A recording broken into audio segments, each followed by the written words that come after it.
journal entry for, oh, what is this? This is Sunday, January 4th.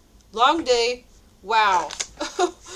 um, I thought this was like a final battle, like a boss mode, because of what happened at the library yesterday. Because Bikeman said he was going to be at the library. I got there really late, so it closed at 5. I got there after 4. And so he wasn't there, and I wasn't too surprised because I did take my time. He said he'd be there most of the day. I got there late. They knew I was going to be there late. Of course I would. That's how I am. Well, I mean, I was still on time, but I'm not going to show up early. I got stuff to do. I already said I had stuff to do first. Anyways, when I show up, there was the medicine man from Sunday morning breakfast. And he was facing the books, and I was coming up next to him. I was like 2 or 3 feet away. So probably 3 feet away. Because we were close, but it wasn't too close. And then he was facing this way. Then he turns around as I'm coming, and he faces me. He's like, "Oh, hello. I'll see you tomorrow." And that's it. And there's nothing else. I walk all around the library. It is Sabbath, so I didn't rent any books or media or anything. And then I left. I forget what else. I did something after that. But anyways, this is what the witches and warlocks, Kingdom of Darkness do. A lot of it is diversion tactics. They have you expecting something, and then something else happens. So I was expecting Medicine Man. So Medicine Man didn't give me a medicine bag. He didn't even say anything to me at all on Sunday. So this is the way they work. But this is also how God works, and God uses them. So God also does not reveal what the plans are in advance.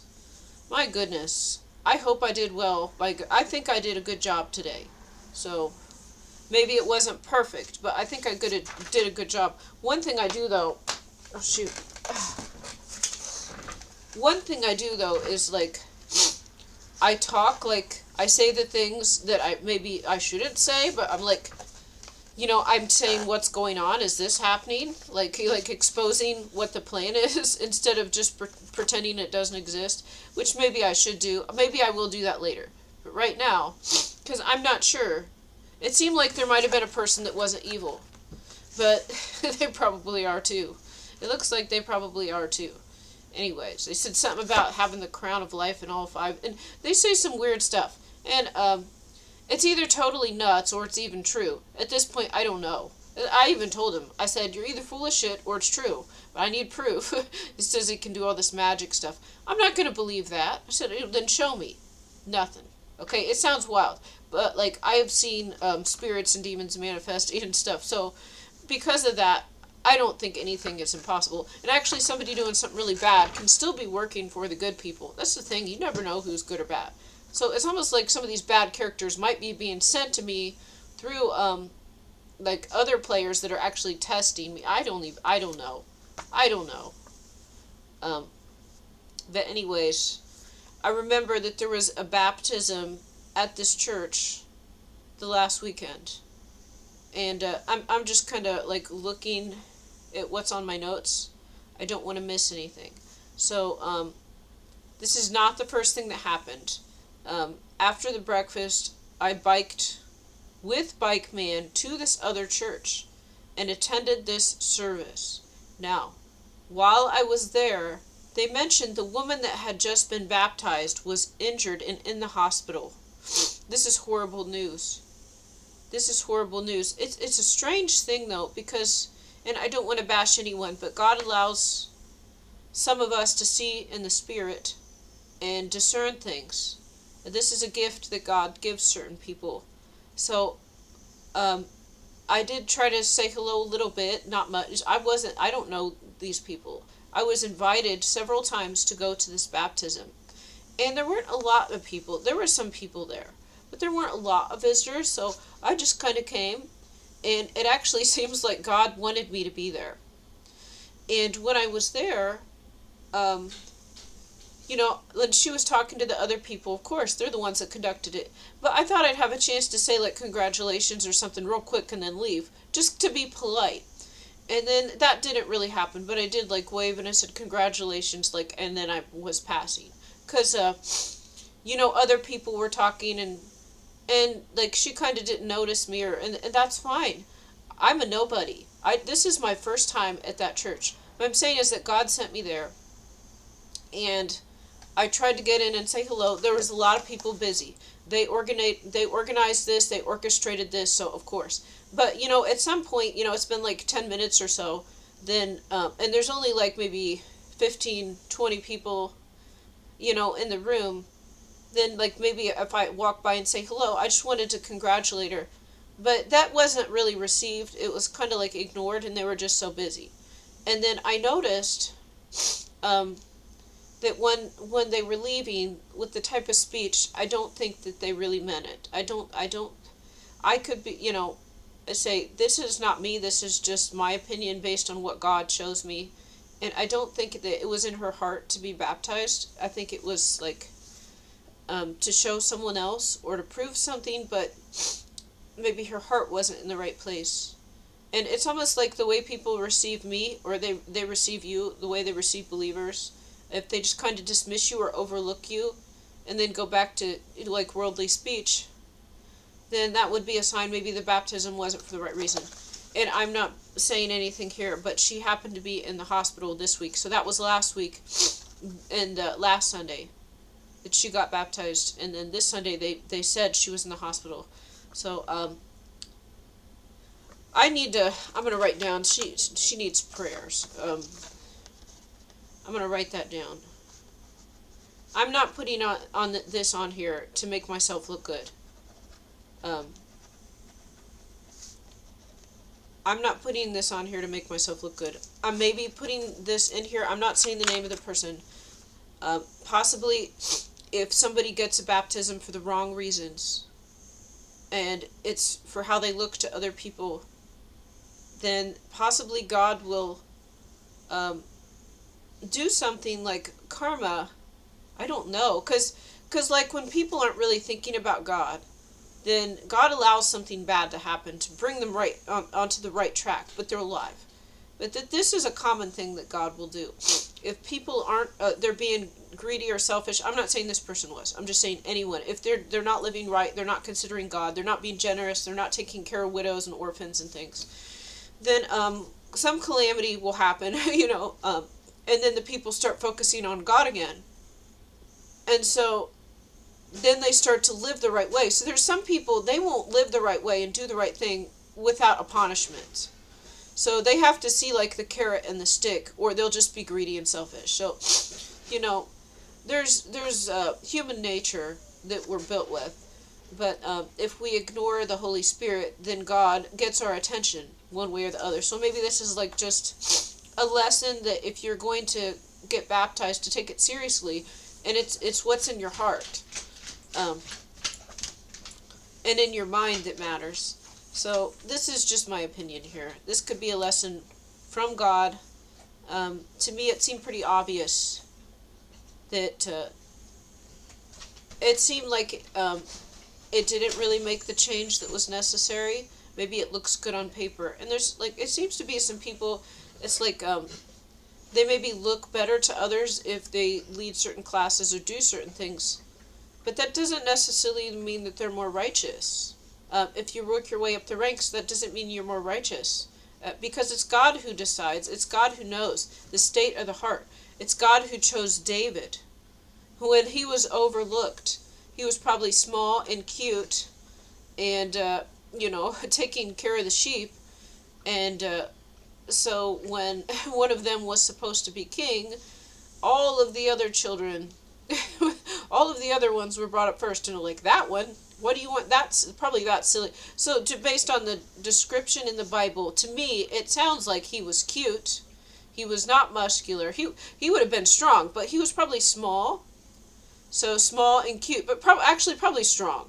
But you know what I mean? Not like a towering large person that would be intimidating to others. And probably he had a kind eyes and a kind face, so that people would be unassuming of him. That's my opinion here, based on what I've read. I believe that he had. You see, I've got a face that's like people people think that I'm naive and they can just take advantage of me. That's how they act.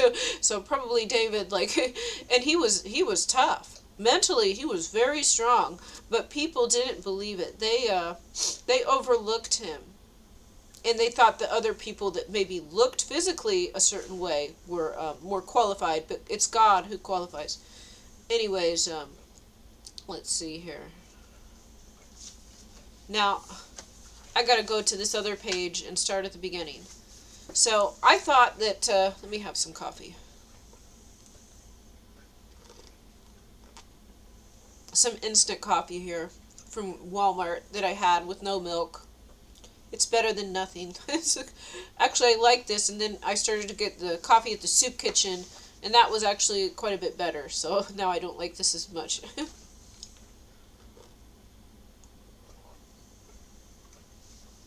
Okay. So Sunday morning is 8 a.m. breakfast. This is nuts. 8 o'clock in the morning. Who's even up at this time? I guess, only me, the pastor, and and the homeless people that come to the church to get their free donuts and food. I mean, um, well, I know some people are. It's just not me. And on a weekend, you think maybe you could sleep in. The breakfast is so early. It's so early. And I don't know what the motivation here is. Because maybe it's outreach to people that are disbelievers, outreach to homeless people and addicts. But they're not in the mental state to receive this. But I don't know. Maybe it'll be the catalyst. Maybe it'll be something they remember later. That's good. But what I see right now is they're just there to take. So by offering the food with the sermon, they're just waiting for the sermon to be over to get the food. So I don't know that this is really helping, honestly. I don't think it is, because they try to get me every day I go in. They try to get me, and then I don't know. I think the pastor has noticed this and just stands. So maybe he's involved in this. I don't know. Maybe he doesn't want me there. I think maybe he doesn't. I mean, but he hasn't. He hasn't like been mean to me. But it's like the people that work for him. Most of them are rude to me. So now there's the people that go to the regular church service later, and some of those people were nice. So I haven't talked to all of them. But out of those people, I like said hello to a few, and they seemed nice. This is not the people that go to the free breakfast. So the people that go and attend the regular church services are not going to the free breakfast.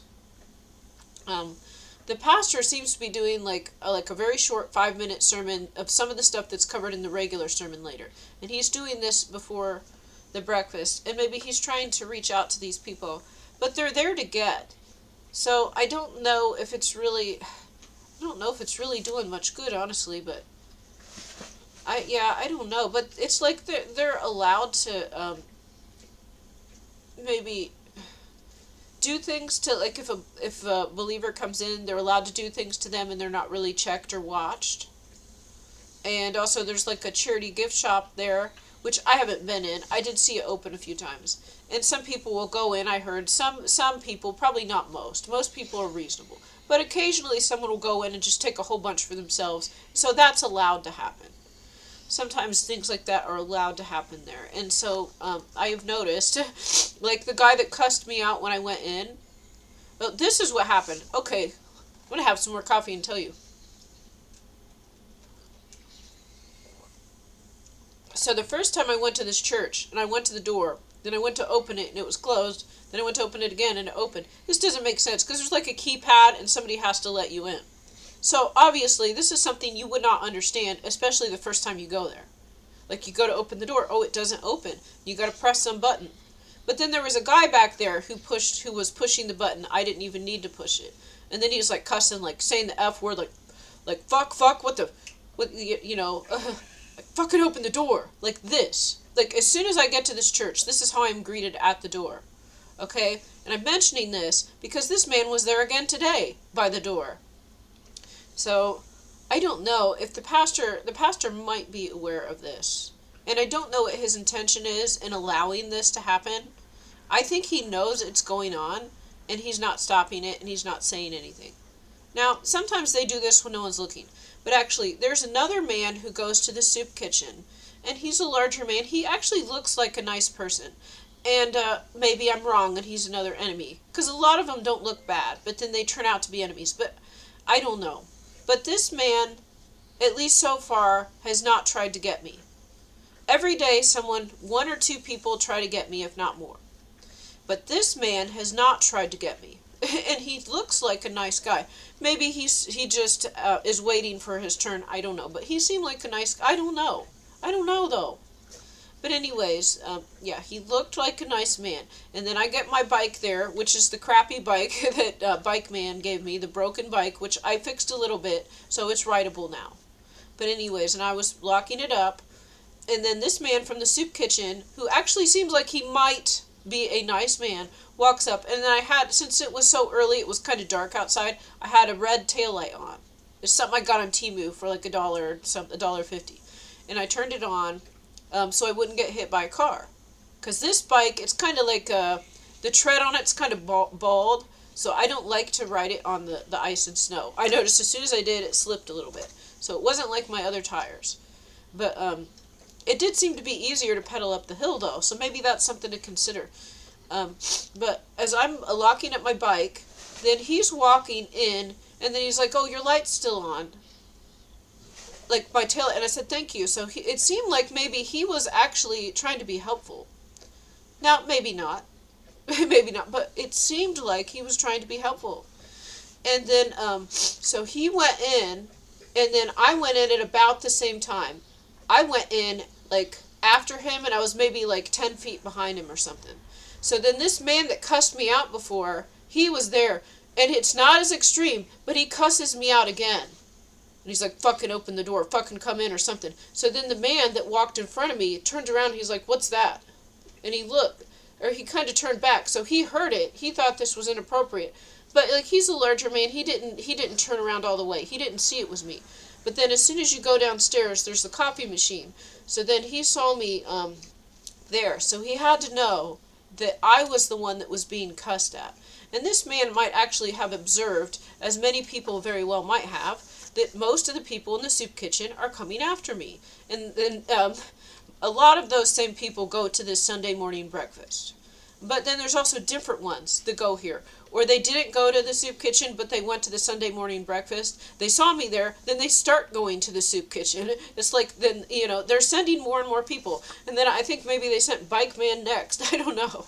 But maybe he's working with the good people. He said there's bad people, bad guys, like the bad guys of the good guys. I work for the good guys, but there's bad guys like Machiavellianism or something. Like, so maybe they test people. They send what looks like bad people to see how you react, to see if you're ready. I don't know. But anyways, this man, he heard the cussing. He turned back a little, but like he's larger, it would be hard for him to swivel. So he noticed this, but he didn't see it was me. But then he saw me in there right at the entrance. So he probably figured I was the one that was being cussed at. And if he has been in the soup kitchen, he's probably noticed, as some people have likely noticed, that people target me there. But here I am. I'm still going. As God knows, like, I'm not afraid of nothing. Bring it on. Bring it on. It's like, I don't care how small I am. I will fight you. I used to be a wrestler and stuff. Now, I'm not that strong now. But I'm probably still stronger than a lot of people just because I actually do some physical activity. I do some. So maybe, that's good for something. But I don't lift weights or work out like that. If I work out at the gym, I'm just slowly walking on the treadmill while I watch TV. And I haven't been doing that for a while. So I just bike and that's it. But anyways, so that was something interesting. Now, I planned on telling the pastor that we're not allowed to eat pork today. I even said this before. I got to tell him, like, maybe I'm doing something wrong. Like, am I being disobedient to God because I have not mentioned it yet? I have not mentioned it yet. It seems like there's other things going on at this church when I'm there that I'm concerned with. Like, there's this couple there, and at least the man, he's really good at guitar. I did not hear his wife play. And he was very polite and seemed like he wanted to help, and they did drop me off. Excuse me. Like he was going to put new strings on my guitar. That's still supposed to happen, but who knows. But anyways, shoot, what am I even saying? So there's a lot going on. There's that couple there. They invited me to something. I went to. I think the wife has some demons. The man seems like a good man. I thought the woman was good too, but I could be wrong, because like maybe she's good, but she's got some demons. Because it would be like the pork spirits. I noticed she had those. I don't know what else.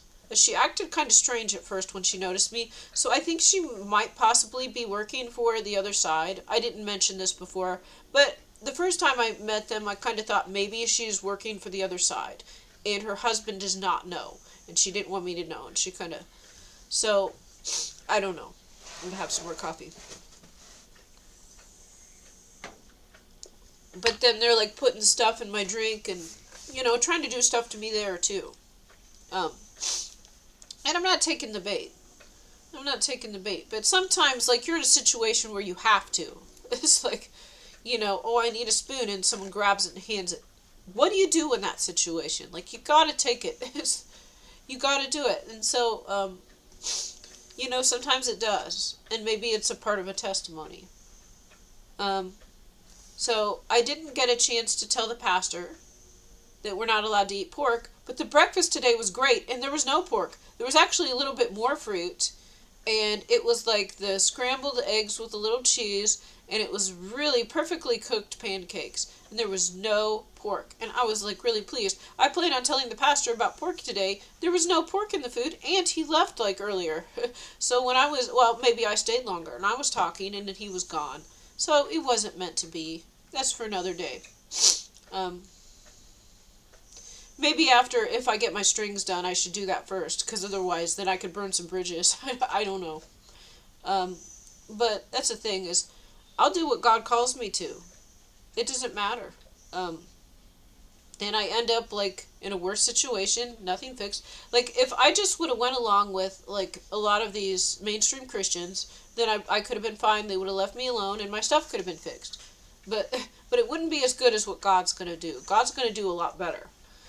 Because they took advantage. Like they really like broke my stuff, tried to steal from me. Just they do steal like from everyone. Actually, all the good people, I think. But anyways, they really have sabotage. I could have been living well right now, and instead, just everything I have gets like taken away.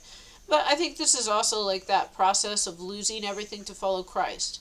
I think that's what it is, and that's why God is allowing it. It's a process we go through. You get used to losing this, and then slowly more and more until, you're just okay with, like, the bare minimum. So as soon as I went in to the breakfast, there was no coffee. I stood there for a minute, because last time they brought it right away, and then I finally just go sit down. It's not there. And I go sit down and wait. Oh, now there's the black man there who has tried to, he walked me to the church one day. He tried to kind of hit on me a little, not that much, but he tries to mess with me a little bit. Not too bad.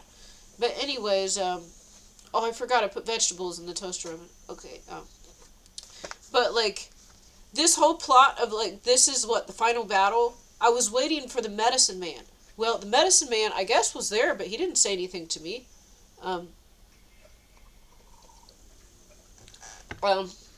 I was expecting to get a medicine bag, but they lie. This is what I always do. It's like bait and switch. But anyways, so the black man was there, and then finally when the coffee was back, I went to get it. And then, of course, he gets up and goes right as the coffee is there, too. And then he tries to speak a spell. First of all, he sees me, and he's like this. Now, this is not a loving kiss. He does this like twice. Like this, like a kiss to me. But it was not a loving kiss. It was like he was kissing me goodbye. That's what. So this was to some, and I went like what's that? And I just ignored it. But I noticed what he was doing. He was like kissing me goodbye. That's what it looked like. It was not a hit on me. No, it was a hit on me, but he was not hitting on me. So this is what I'm saying. So he did this like twice as I was walking to the coffee. Then he was like that, like it was not like he was attracted to me. It was like like you're going to die, I'm kissing you goodbye. That's what it looked like. And he did this 2 or 3 times. And I was like, what? And I think the couple there saw this. The pastor never sees. He conveniently never sees this. I think he does. But maybe I'm wrong. Maybe if he's got spirits, they're making him look away when it happens. That could be it too. If he has pork spirits, which I'm sure he does. But his sermons have been good so far. So I don't know what's going on there. Anyways, then I get my coffee, and then he's like coming right up next to me, and he's talking real quiet, and I can't hear it. He's coming up right next to me and talking real quiet, and he's like, you can't hear? Your ears got wax in your ears? You got wax in your ears? So he says, and I finally figure out, and I'm like, no, I don't have wax in my ears. So I canceled that. He tried to cast a spell over me, so I couldn't hear. So that if people said stuff later, I wouldn't be able to hear it. I said, no, I don't. And I do have wax in my, but I wasn't lying. I was just counteracting a spell. So you have to say, no, I don't. Because what he was trying to do is saying I couldn't hear, but he was talking real quiet. So he like kissed me goodbye like I was going to die, and then tried to cast I'd have wax in my ears, so I couldn't hear. Like, okay. Like, whatever. I get a weird look on my face, get my coffee, and I go sit down. I go sit down. Now, surely some people notice this. Some other people. There was a tall, middle-aged black man there. And he might have been good, actually, because most of them are evil. Most of them are evil. I would say, 99% are probably evil. And there's probably some, that are pretending to be evil, but they're actually good. So, maybe I think this man was, and he did say, God bless you to me later. So I think maybe he was a good man, but he just, maybe was observing. That's what I don't know. So it's like they're all evil, and then sometimes there's a good person that's they got the costume on, so they look like they're blending in, but they're not evil. If that makes sense. That could have been the case. Now, the food was good. I enjoyed it. They did the communion again after the coffee was there. I actually took this little book and I put it. So I got this at the bingo thing a couple weeks ago. I put this over my coffee cup when I got up to do the communion. When I came back, there was a hair on it. So maybe somebody put a hair. It didn't look like a pube. Thank the Lord. I mean, who knows? Maybe it was. It looked like bangs or something. It was about that long. But it wasn't curly or anything. They put that, somebody, I believe, placed that on the book. Was this a little sign? Because it would be noticeable if this book was lifted up. It's not huge, but, So I don't think they messed with my coffee. I left it alone. So I think someone just dropped the hair on top of this. Let's see. And then I came back and I drank my coffee. Now...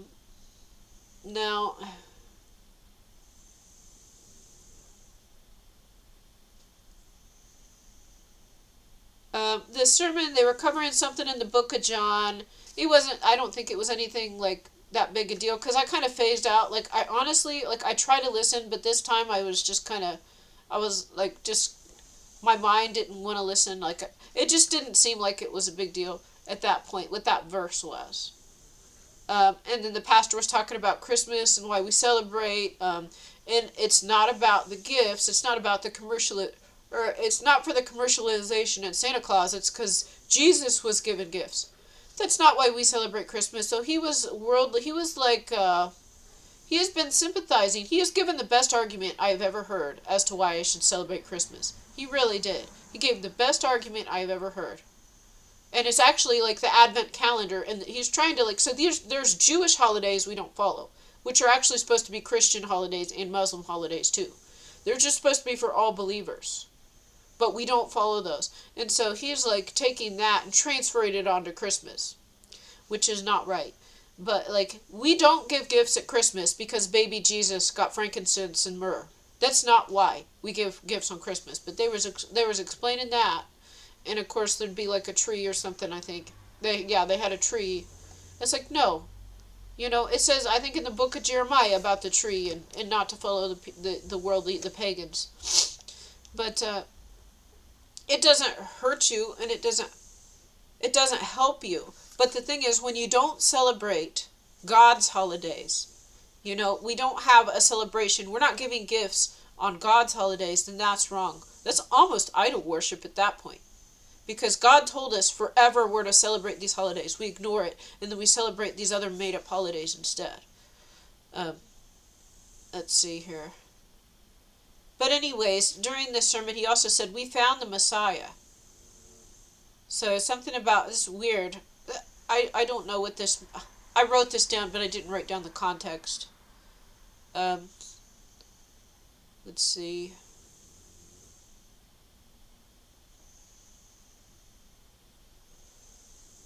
They mentioned, okay. So they mentioned a few other things, like about ads, and how there's twice as many ads now as there was in the 70s, and that's not really that significant. But he mentioned something about finding, like, maybe Jesus being alive and we found the Messiah. So that was pretty cool. Let's see. Now, after the sermon, I was eating, and then pretty much when I was done, I was just having my coffee. My food was gone. And then Bikeman comes in. Bikeman is late. Bikeman comes in and sits down. He sits down across from me. And we talk a little bit. And, he says, like, he's got ADD. He loves to help. Like, he likes to fix things. He can do drywall and fix cars, and, like, he wants to do this. He's like, oh, I can fix your house. I'll do it for free. Yeah, nothing's for free. But anyways, he was just being nice. And then he's sitting there. He goes up to get a to-go box with the breakfast in it, because he didn't get one yet. And apparently they might have had a few left. Let's see. Now, while he's gone, another man comes. And this is a man that did hit on me, I think a few times at the soup kitchen. And he comes up, and he's got a to-go box with his food in it. And I imagined he was going to try to give it to me, and then I would be cursed. But he doesn't seem like a bad guy either. It's a thing. It's like these people are trying to get me, but they actually, like, have a nice disposition. So that's like they probably just weren't courageous enough, so they compromised, and then they joined gangs, because, they were told they were threatened. So I was threatened, and I said, I'm not afraid, and I'm not, but so the other people, they all folded. They joined.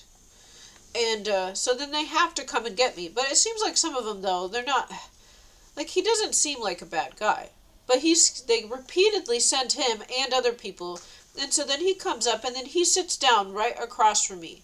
So, like, when Bikeman sit down, we're at the round table. Here's my seat. Here's another seat. Then he sat down here. So it was, like, across from me, but it wasn't right next to me where it would be weird. Well, anyways, this man, he comes and he sits down, and he's in this seat right next to me. And he's not being mean or anything. He's got a nice disposition, but, he's sent to get me.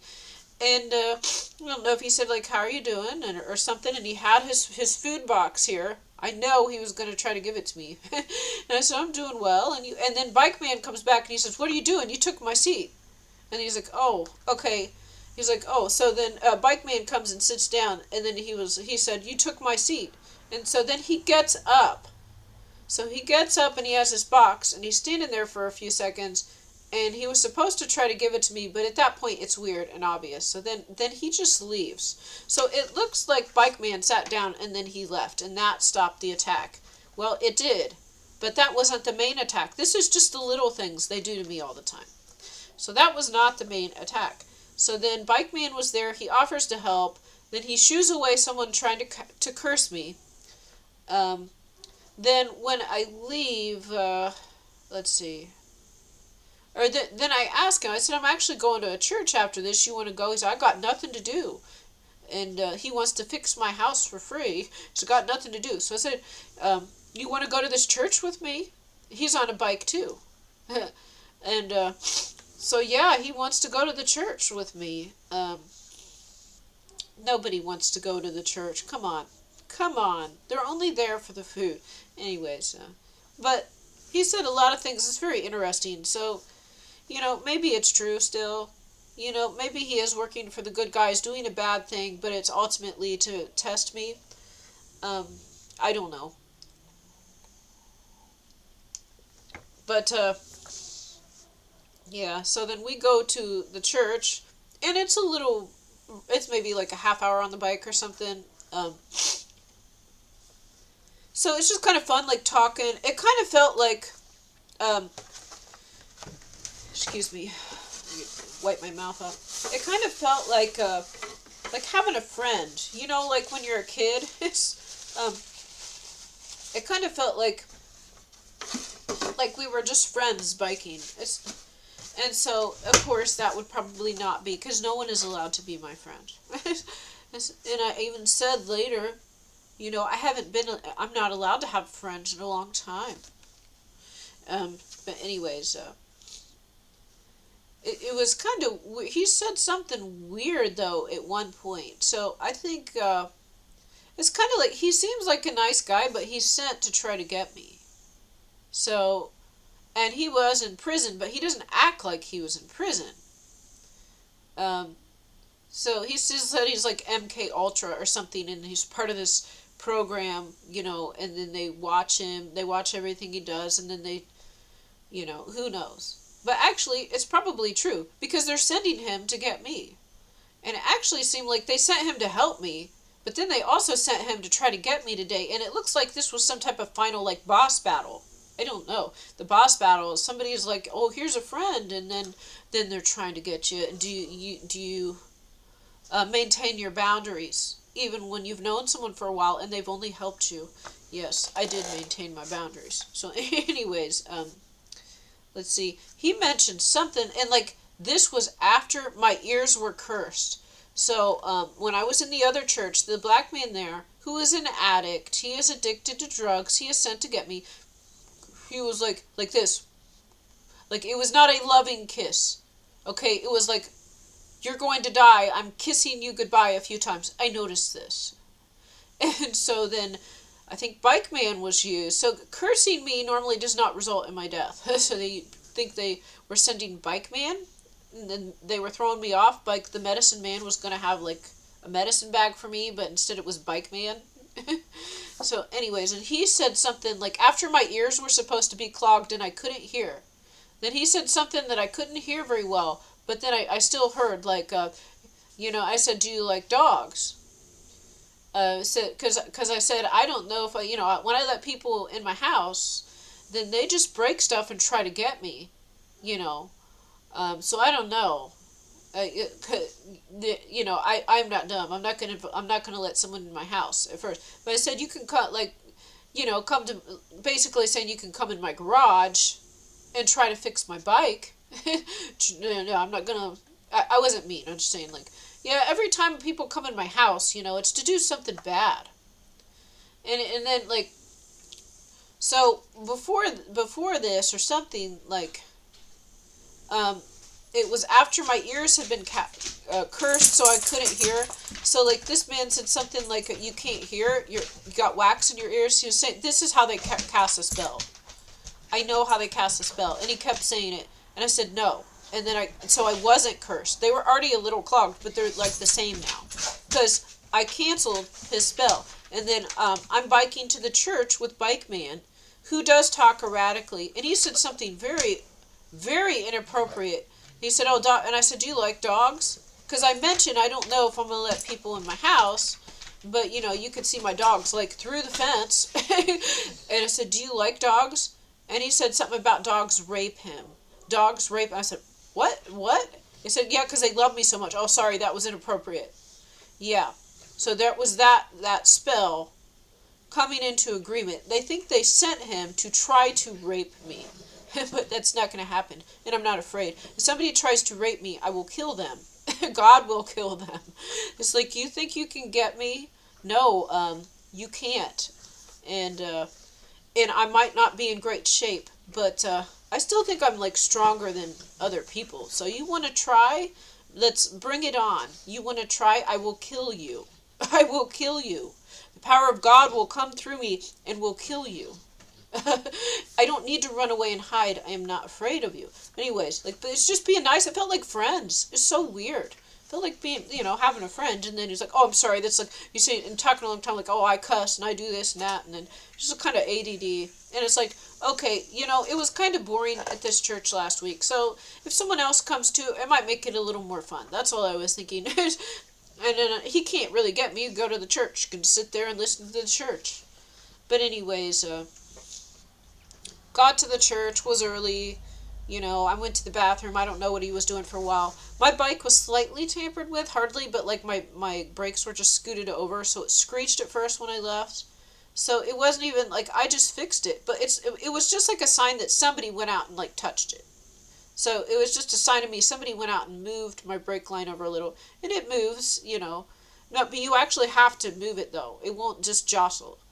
And so it's just a sign somebody had tampered with my bike. It's possible bikeman went out because I was going off doing other stuff, and then there was like 20 minutes or so. So he had time to go and do this. So it was either him or someone at the church. Let's see. I'm just going to quickly summarize what happened at this church. I could go back and forth because this page is full about what they talked about at this church. Like basically prophet, I think Nephi or something was wandering. They either said 4 years or 40 years. And I had my 40 years in the wilderness. And I mentioned like I say some things to Bike Man. And I'm like, he's saying, they're jealous of our gifts. And he keeps saying his gift. And I said, you know what my gifts are? Then you know what my gifts are? Can you see what my gift is? He's like, no, I don't really worry about other people. I don't tell. But I did say I can discern. God allows me to discern, so I can see what people's true intentions are, unless it's a test. Then I'm veiled. So I know. He said, I can't really tell. I said, I can tell. God shows me. Good boy. But I didn't say anything else. And he's mentioned about he can heal. How he can heal. And I said, yeah, believers are supposed to. But I said, I'm not going to heal unless God tells me to.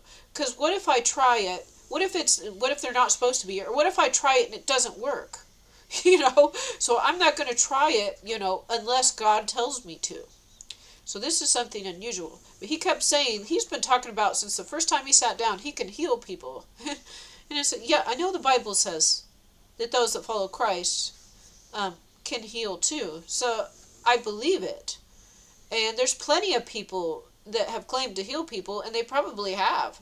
At churches, just regular people that believe in God can do this. So, of course, I think that I would have the ability to, but I'm just like a little nervous. I've never done it. I don't want to go ahead without God. So if I try something and it doesn't work and it's not supposed to, then like I don't want to do it. It's like, God, tell me if you want me to do it. So that was mentioned, and you're just biking. It was just fun to like kind of have a conversation.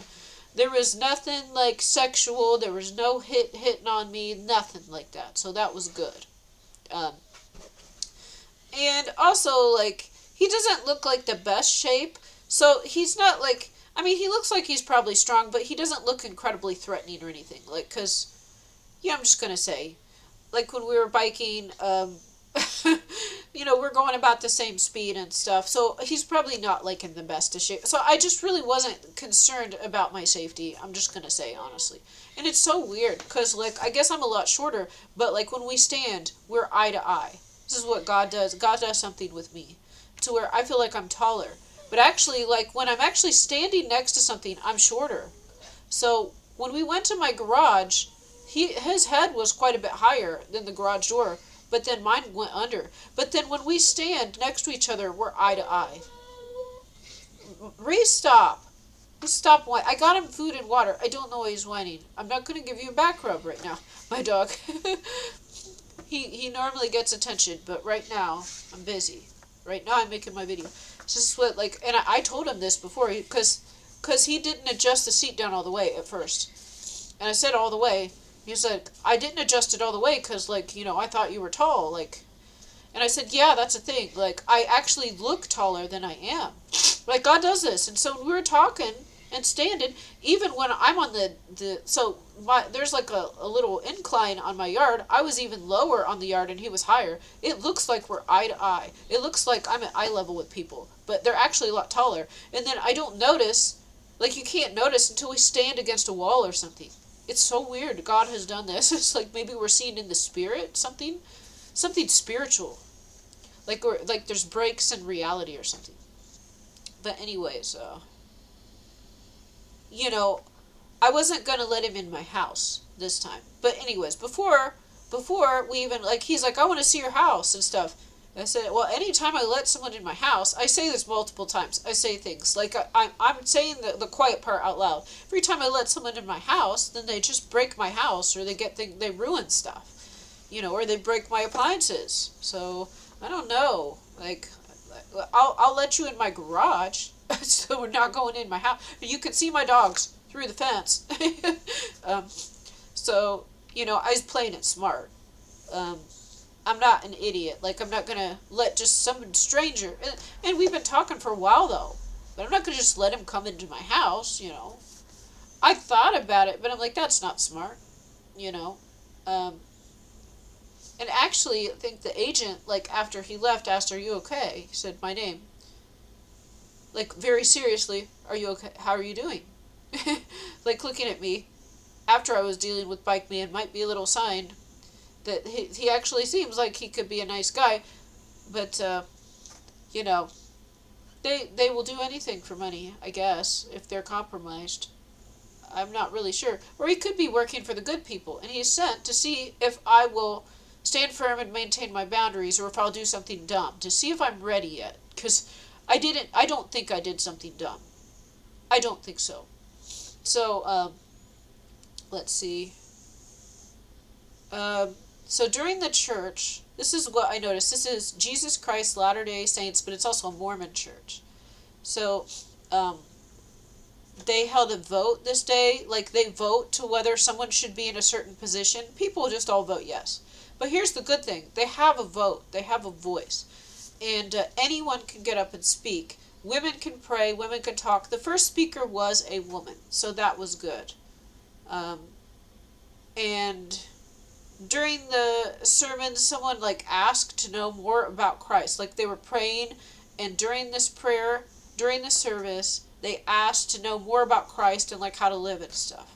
So yeah, that was good. And that one thing I noticed, so there's a bishop there, and I don't know that he could be a good man, but it's like some of them look like they don't have the spiritual authority, but they've like gone through the motions to have the position, but they don't have the spiritual authority necessarily. But anyways, as he walked over, and he was standing pretty close to me. He was talking to somebody in the row ahead, and then I sneezed. Now, I hadn't sneezed like all day, so that's getting better. I think I got really sick, and maybe that's finally clearing. Like, I don't know. I'm still stuffed up, but I wasn't sneezing at all. And as he comes right next to me, I sneeze. So I don't know if this is some type of spell. Maybe he cast a spell. Maybe this is my sign. Because right as I was supposed to go to this service, I got really sick the day before. So they always do this. The devils always do this whenever I have a mission to stop me. Then they'll use like weather weapons or something, and then they try to stop me from going. This time I got really sick right before. Then as this bishop, which is my last name, God gave me the name Bishop, like to oversee the churches. Like, this is wild. But anyways, as he comes near me, then I sneezed. And I didn't sneeze. I don't think I sneezed. I don't know. Maybe like a couple more times in this church, but it's like I didn't sneeze at all that day. I didn't have to sneeze. And then as he walks here, and he's standing at the row in front of me, then I sneezed. Maybe that's a sign. This is the man that cursed me or did some spell to make me sick so I wouldn't make it, but I made it. They don't want to hear. If possibly something they're doing is not right. So I've seen a lot of good things there. I have, but then they don't want to really tell me much about temple. And another thing I thought was suspicious is that I was invited to the Sunday school right after, and they just finished the New Testament and the New Covenant, and now they were getting into the Old Testament. So it's like when I was invited to this church, they just finished covering the New Testament, which is where the problems are.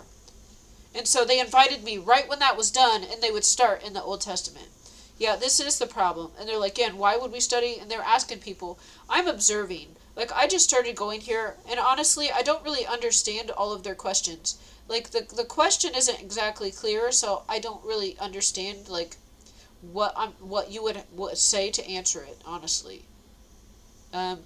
Like, how do you, like, why do you study and or they ask something like, how the Old Testament helps us understand more about Jesus, or something.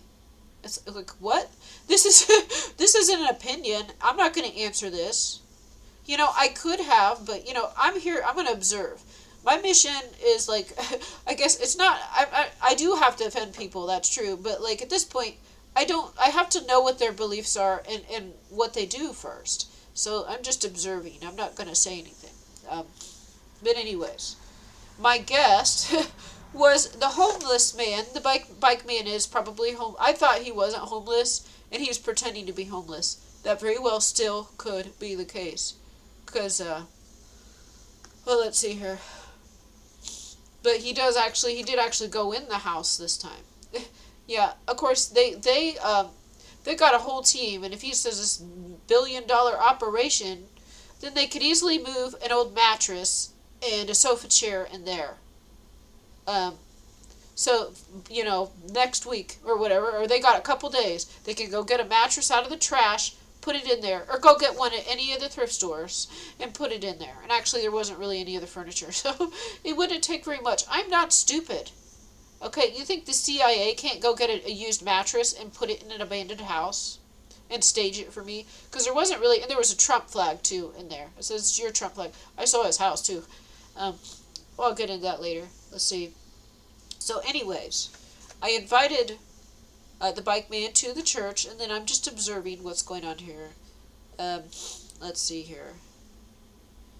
Okay, during this Mormon Jesus Christ Latter-day Saint Church thing, this was Testimony Day. I thought that was like next week, but I guess not. And I thought that was during this.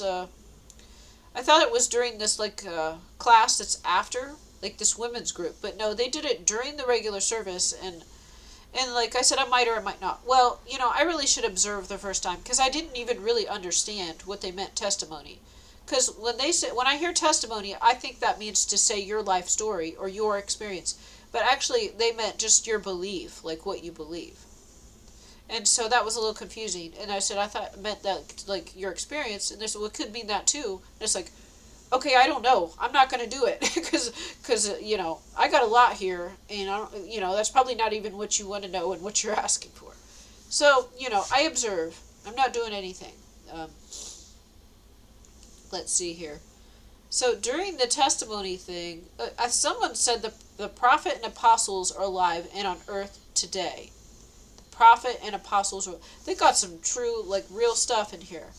But they don't know who the prophets are. And maybe they do now. It's like they don't know who the prophets are. Because, like,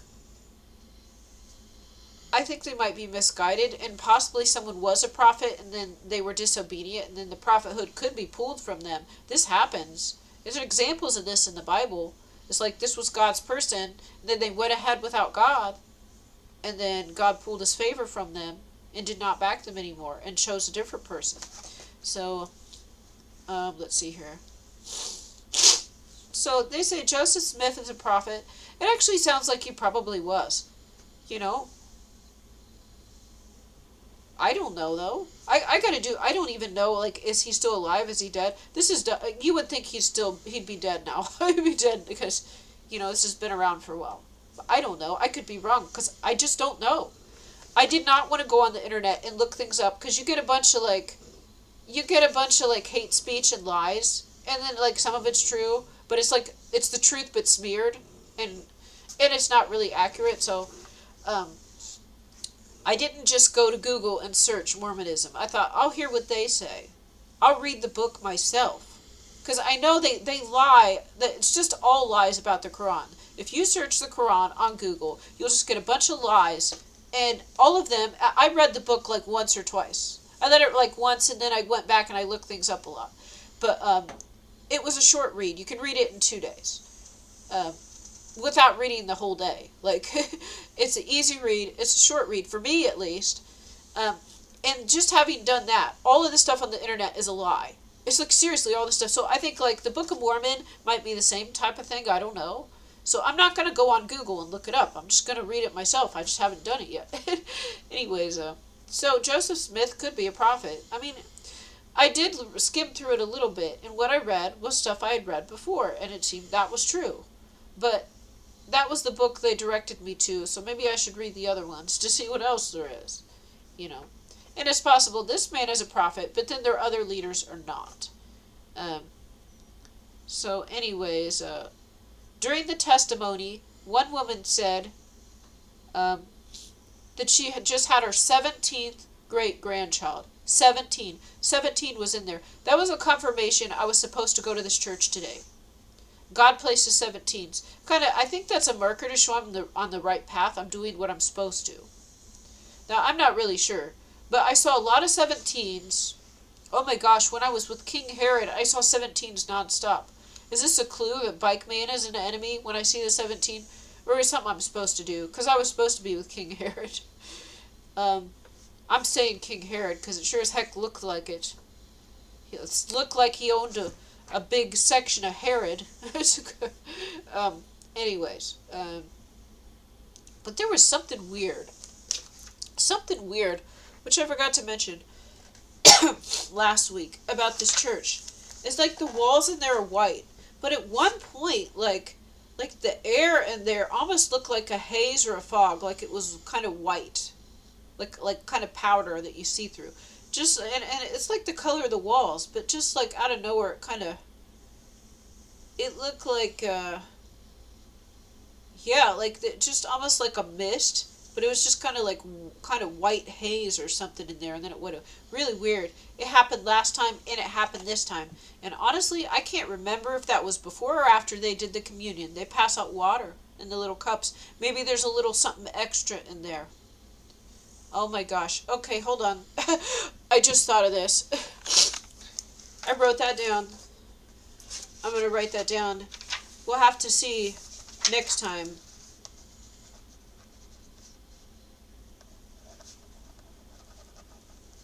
God allows me to see certain things in the Spirit and hear certain things in the Spirit and see the emotions, people's true intentions. If I could see this haze, I don't know when it was though. Yeah, I noticed it, but I wasn't paying attention as to whether it was before or after because I passed around the bread and water. So maybe there's something in there or it's cursed. It could be. That somebody mentioned, so they mentioned the prophets being alive, like Jesus being alive, and someone said that life was challenging, but it was good even though it was challenging, and then this missionary who I talked to before said that, and like when it was his testimony and proof that God is real. That's what it was. Testimony and proof that God is real. It's not time for me to jump up there and say I was married to the devil and I've seen spirits and I hear spirits and God sends me to battle them and to go to churches. No, it's not my time to do that. But anyways, and this man, this young missionary, he's like 19 or something. And he said that, like, just every day he talks with, like, 2 or 3 people, and they answer, like, a question he has or a need that he has. So it's like God speaking to him through people. I think this is a good man, and he is being rightly guided by the Holy Spirit. So for him to say that, because I understand what this is. Like, people speak to me, too. A lot of times they're telling me how they're getting me. But it's like, but that could be learning, too. But apparently there's, like, a President Russell Nelson of this church, and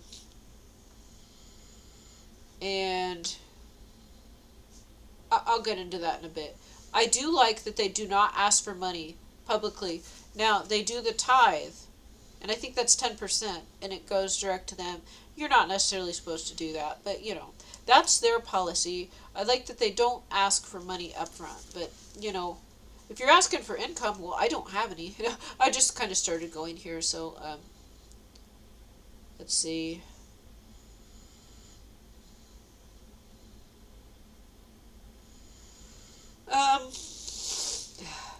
Excuse me. Now, after the regular service, which isn't too long, half of it singing hymns, and then people, or the testimony, not too many, maybe 7 people went up and they said their testimony. And like they wanted to do like worldly music and then it didn't work out for them and then they got into like Christian music and they thought that was better, because it's better to sing for God than like whatever worldly, and that's probably true, if you're doing it for the right reason, and it could be. Could be. Like, if you still want to do music, it's just she didn't make the money at that point. Was still, excuse me. But, yeah, out of all the testimonies, this young missionary had the most compelling one, as to where he gets direct answers through people speak to. So God inspires people when they're speaking to him, and they give him answers. So he is guided by the Holy Spirit. I'm not sure everybody has that yet. Now, we all could. Maybe that'll come later. You know, we all have different life plans and different missions. So, and other people, like, they know God is real. So it's like, it doesn't mean because you've seen a miracle that you're better. Because, like, some people, it's like maybe better if you don't. Because some people don't need that to have faith. You know, and so you're going to be shown certain things if you need it. But not everybody needs that. So it doesn't mean that you're better because, you know, you've seen things or not. But some of us have to have a lot of faith. Like, to be able to walk around and heal people, you need to have a lot of faith. A lot.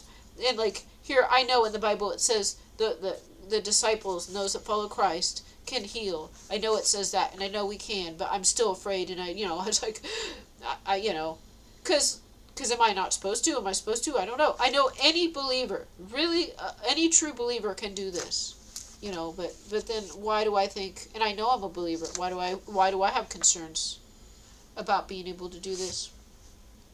But then Bikeman has mentioned being able to heal several times. And I say, you know, it could be true. I said I tend to believe you, but I need proof. Still, I need proof to believe anything. You know? Let's see here. Now, after the short service, they had Sunday school. During the Sunday school, they said, we're just starting on the Old Testament. The first Sunday school. So, I think they have this every 2 weeks, maybe. So, they were covering the New Testament, probably Pauline doctrine and lies. And then as soon as that's done, they invite me. So that the next weekend, there's no more new covenant in there. Yeah, there isn't a new covenant. Because Jesus has came to fulfill the law, not to change it. Well, to get rid of man-made laws. Like probably this temple stuff. But, like, I have not heard them tell me lies yet. Now, somebody had a misunderstanding that Jesus, like the Old Testament God became Jesus. No! The Creator God made Jesus, okay? The Creator God made all of us. Jesus was made for us, for himself, but also for us as an example, like, for us to copy and to be like, okay? So, it wasn't this was God anymore, and, like, some people are like, you're God. It's like, no. And, if, say, if God was cut into a trillion little pieces, or a zillion little pieces, and each one is a person, that's still not God. But I think that we're separated, and we are our own beings. But maybe, I don't know. Because here's what God says, is that the things in the Spirit, that's God's knowledge, and we're not to know all of it. So I don't know. If people claim to know certain things, I assume they're lying, because there are real near-death experiences, but then there are also spirits and fake heavens and spirit realms that people can go to. So if they're channeling or they're contacting a being that could be like a fallen angel, they can be lied to. Because I already know, like, people pretend to be my friend, they pretend to be on my side. They're not, they're lying. Same thing, like, if you go in the spirit realm, you take some drug or you get an experience, and you're not a true believer, you can be tricked. Like, they will make it look like heaven. They will make it look like angels and lie to you. So, that definitely happens. So, I'm thinking maybe somebody there tried to keep me out, because I got really sick the day before I had to go, and I mentioned the spiritual warfare to the missionaries. I said, yeah, this time I got really sick yesterday. They were trying to keep me from coming here. And those young men kind of seem like they like me, and they they believe me. I can tell they do. They saw I was sick. And then as that bishop came near me, I sneezed. Bishop, you did it. God has shown me. I didn't have to sneeze. And as soon as he comes right next to me, I sneezed. That was my sign. He's the one that did it. That's what I believe until I'm proven otherwise. But anyways, he was there for the baptism. I don't have any problem with him. I would sit there respectfully and listen. But I don't know. It seems like they go through the motions, but maybe spiritually they're I don't know. Just like they don't have the spiritual authority, but they do within the church. Man has given them authority, but not God. That's what it looks like to me. And maybe they know this. So God's prophets aren't going to look like what you think. They don't come in the way you want. Thank you. I think this was the church that was celebrating Christmas as Jesus' birthday, okay, but not as Santa Claus. But they were real into joy to the Lord and not talking about the law, though. That church, I just forgot what I was saying. Oh, they said that Jesus did not come in the way that they expected. They did not, he didn't come, and he didn't come as who they expected, and he didn't come in the way they expected. And I heard that, and I remembered that. So that was a message for me. That's right. The prophets do not come in the way they expect. They expect them to come with degrees and, like a respectable life, and to look like they got it together, got their suit and tie on. No. The prophets do not come the way they expect. And like when they had the baptism, and it showed John the Baptist with Jesus there, and then I mentioned to the woman because we had these little pamphlets, and the picture was on it, and I said, oh, and the I think I said goat skin loincloth and eating grasshoppers or something. I forget. Now I forget what kind of loincloth it was, but anyways, it was not respectable. It was perfectly fine, but it's not something that the elite class wore. So, and I said that, but in the picture he was wearing the robe. So, I don't know, maybe he would have been. But, it just made him look more polished and stuff. But I think the point was he just kind of lived out in the middle of nowhere and was not respected by the world, but they knew of his authority and they were afraid of him. Let's see here. So, when we went into the Sunday school, Bikeman was there. He had a couple of scratch-off tickets, and he pulled them out. And he said, I can't see very well. He was saying he couldn't see very well, probably so he could spy on my notes. I was covering them, though.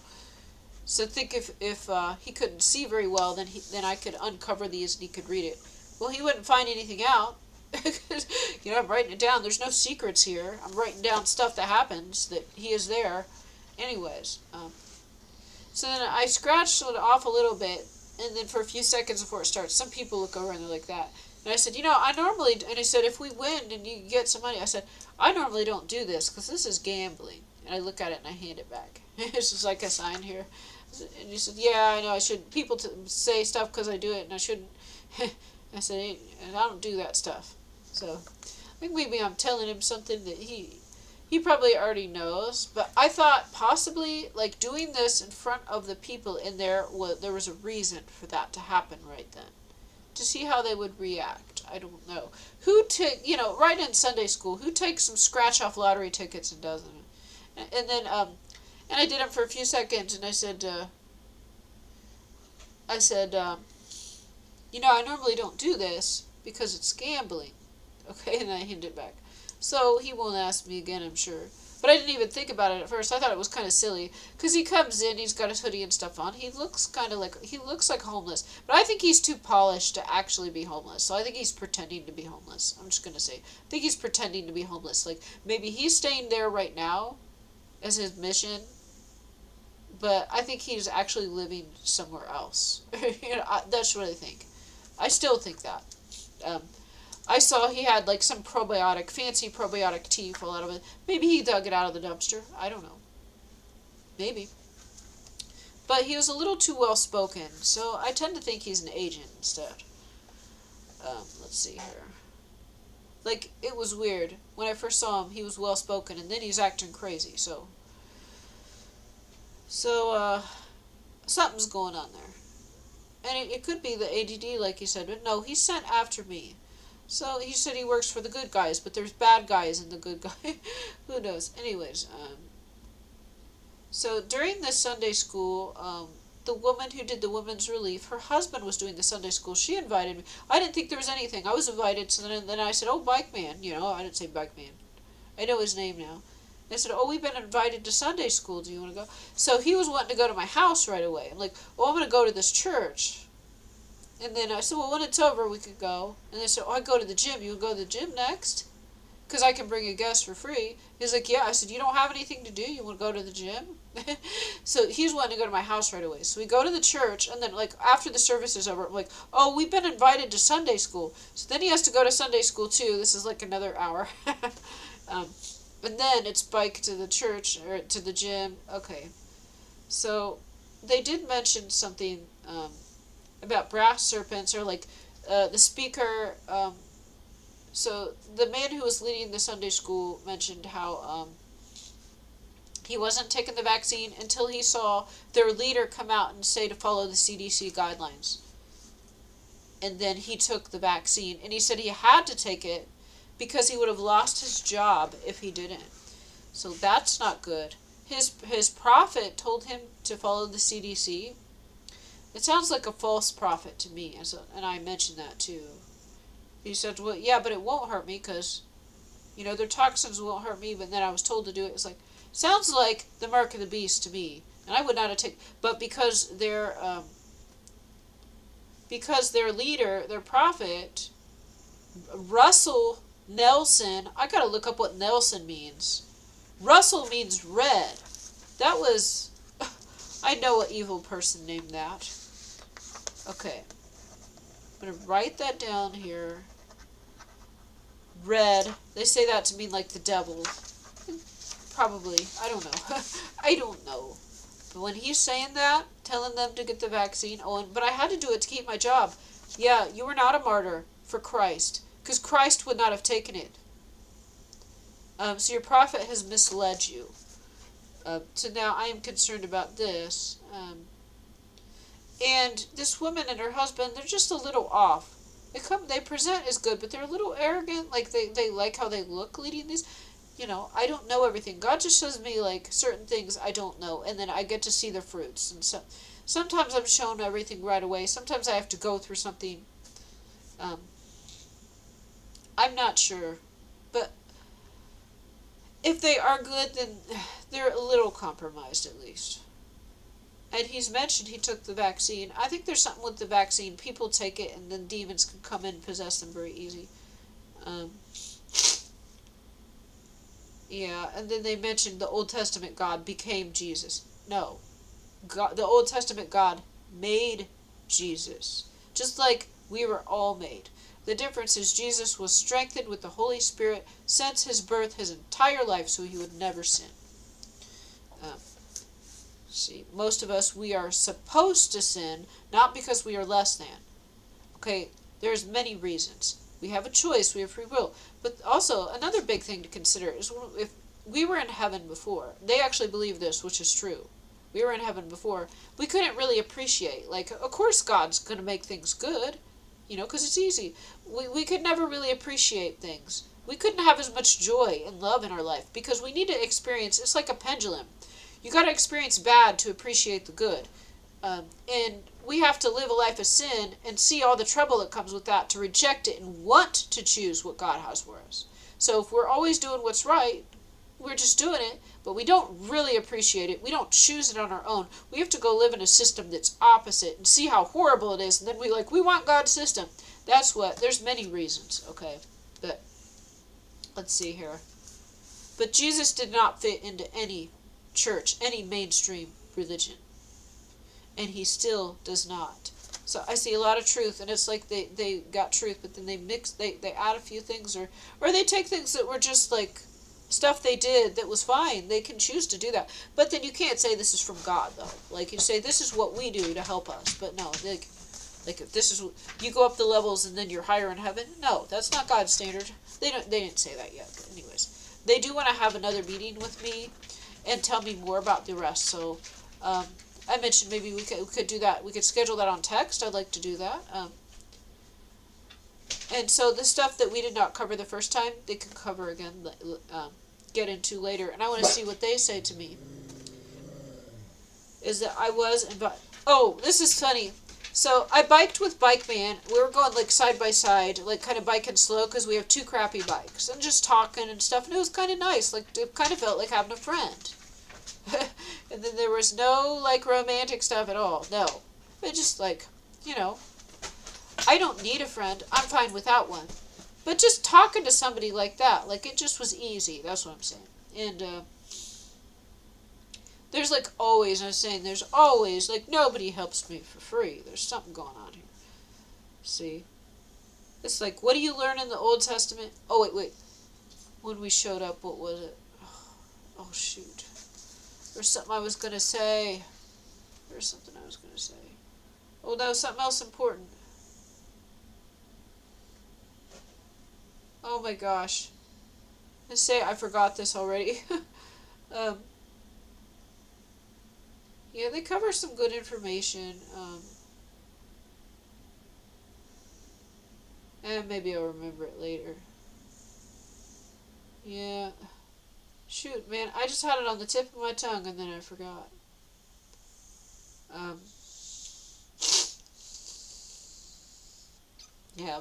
But when we left, just my brakes had been pushed over a little, and he was like, I feel like we're in a war. I feel like, and it's like, and he said that, and it's like, yeah, it's the jihad. The jihad. He also mentioned, like, so then when we got to the gym, he mentioned about the Quran, because he said he saw all these religions were true, and they were all from God, and they all had gifts, and then he did not mention Islam, and this time he did, and it was like a Muslim person walking by as he said that too, so I think that was a cue. This book is from God. Nobody mentions this, but then he said it, even though he didn't say it yet. And so then that's like, and they know stuff. Certain things they have a dossier on everybody. But then there's certain information I have told them, and it doesn't get to the other one. So I said they don't know everything. I said that later. Anyways, oh shoot, there was just something I wanted to say, something interesting, and now I can't even remember it. Right as we pulled up, what happened? Oh, man. Right as we pulled up, what happened? Okay, anyways. I might remember it later. As we're leaving, he's like, you mind if we stop here? I want to stop this place. He stopped at the gas station to do a scratch ticket and to see he didn't win. He didn't win. He stopped and he's like, let's go to this, like, Save-A-Lot. I'm like, okay. And then he showed me that this is how I live. He went there and he pulled out like 20 pounds of meat from the garbage. And he was going to bring it back to his house and cook it.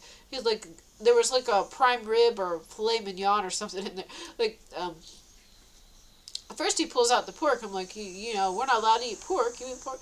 And then he said, yeah, I kind of am that. I heard this. And then I said, you shouldn't eat pork. But I'm seeing some things, and he thought, well, this is money, like, because he could sell it or something. But I think he was going to eat it. So you shouldn't take the pork. And then it was so much meat he couldn't take it all. There was a large box and there was a smaller one. So then he just put some stuff in the smaller one and found some apples. He goes back there, let's go to Save-A-Lot. He pulls a bunch of bananas out. It's like, that's how I live. He got a ton of food out of the garbage. And then I said, how are you going to get that? You don't have a bike basket. And he puts the basket on top of his handlebars. Like, I am not allowed to take food from anyone. And I am not going to eat food out of the trash either. But he was. I was like, okay. Like, this is how I live. Well, and I said, I can't really cook stuff with what's gone on in my house. So, let's see what else is in here.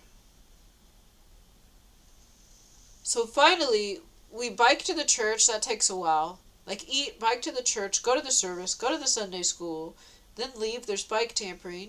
Okay, then stop at the scratch ticket place. And I said you shouldn't do that.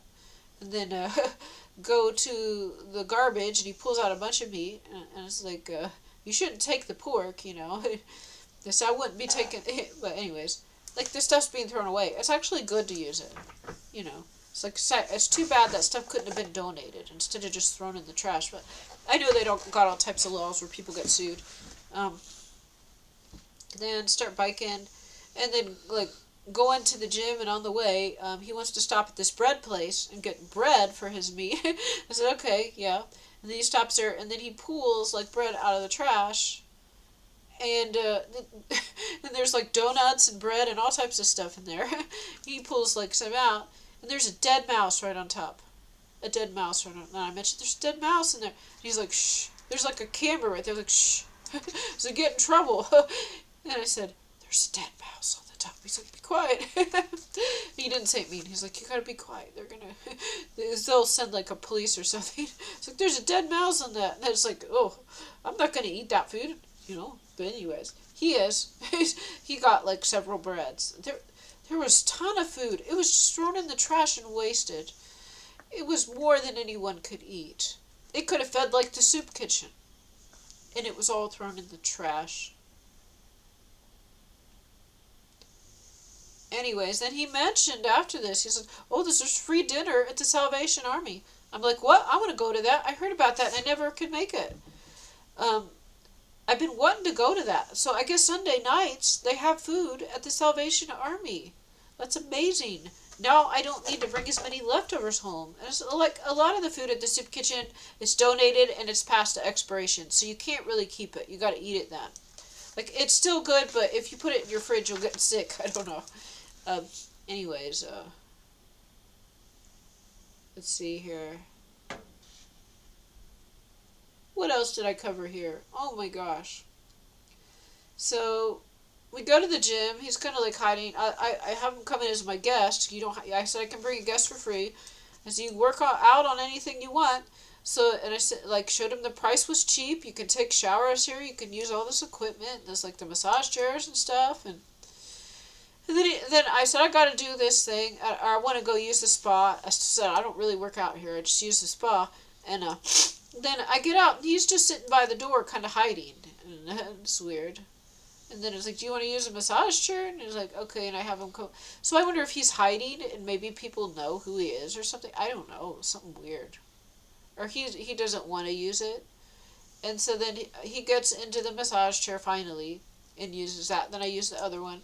And he's like real happy about the massage chair. Like the one at the mall cost like $2 or something, and here it's free with the membership. And so he was happy about that. But you know, it's quite a bike ride, I guess. And then it's finally time to leave, and I was like, what do you want to do now? I said, drop the food off at your house, you know, and then drop the food off there. And then he's like, you want to come and look? And I look, you know, I go in and I look. I wasn't at first, and I wait. He went to put the food away. I was like, you want to come see? I'm like, okay, fine, I'll come look.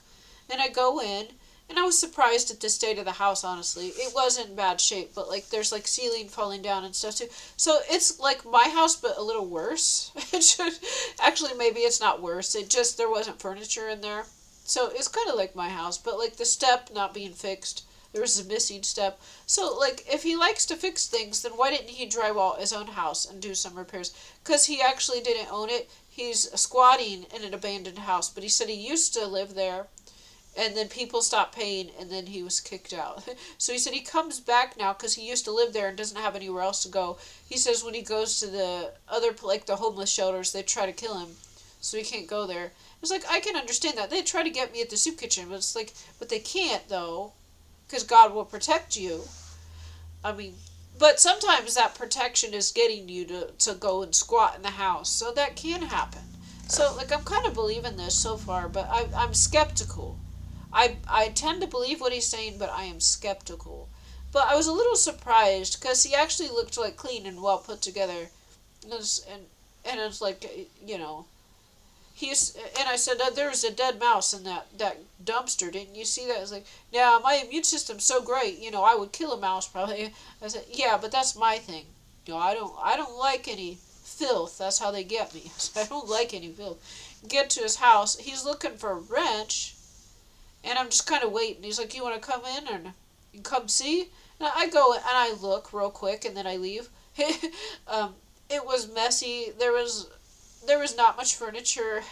It looked like just an abandoned house, and then he was squatting in there. The door was propped open. And it's just like an older house. It could be cleaned up. It could be fixed up. But, like, there was no power on or water or anything. So he would use the snow to wash his hand. I told him, like, you can wash your hand. Get to my house. I'll go get a disinfectant for your hands, because there was mice in that dumpster. A dead mouse right on top. He said, you didn't see that? I said, I saw that. I saw that dead mouse. I said, anyway, so. It doesn't make a difference. I wouldn't take anyone else's food. I know at this point, anything I take from someone else is cursed. So drop the stuff off there, and I said, you get to my house. I'm gonna get the cleaner. I said, we're just gonna go in my garage this time because people come in my house and they sabotage. And so then there was supposed to be dinner at like 4:30 at the Salvation Army, and then we stopped at his house, and then we're gonna go try to get the bike wheel back on my bike because he said I can fix it. And I said, it's kind of, it's like this bike wheel. The bike is from the 90s, so I don't. It's got like more nuts on it, and they're not spaced properly. It's not going on right. It's not a simple fix because a lot of the new ones they just got one screw on each side. This has got like three or something, and it's not fitting. So it was not simple, and God knew this. God knew this because I wasn't supposed to have a bike. I already had some missions where I couldn't have a bike, and then I needed to have the bikeman bike. So then, of course, he gets me the bike, and you can take this wheel off and put it on that one. Oh, you need a size 15 wrench. And I had every size wrench except for 15. Like, seriously, it had like 10, 13, 14, size 17. Just skipping the 15. I had 2 wrench sets and no size 15 wrench. Now, you can buy the 15 separately, but I didn't back then. Anyways, so they knew. Like, oh, here's what you could do. Oh, but I didn't have the right size wrench. And then he has the right. So this is all a plan. This is all planned out, just so I can't get things fixed. I'm still using the junk bike, but it still works though. Actually, it's better than walking because it's faster. And I've gotten a little better at that bike today, so I think I'm gonna put one of my Jesus Protect stickers. When I bought the coat and stuff in the bike rack, or the bike stand, on Temu, they had some stickers that said "Protected by Jesus." I bought some of those stickers. Then, of course, they arrived bent, but oh well. I was gonna put one on the bike so people will leave it alone. Let's see here. My video is getting long. So then we get to my house, and he looks at it. He can't fix it. And he said, "Oh," and he needed a wrench. And he said, "I just know somebody that lives down here." And then I started to walk with him, and he acted kind of weird, like he wanted to go alone. I'm like, "Okay, you want to go by yourself?" And I just go sit in my yard and I wait. He comes back a couple minutes later. So he thought he knew where he was, and somebody there would have a wrench, but he couldn't find them. No, they got their operatives around. They're asking what to do. They're asking, like, they're probably telling him what to do. I'm just going to say, there was like a neighbor in the house behind me that was out. They're watching. They're probably involved in this, whatever is going on.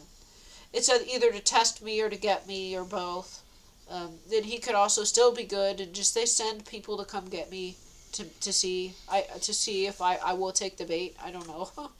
But anyways, then he comes back a couple minutes later.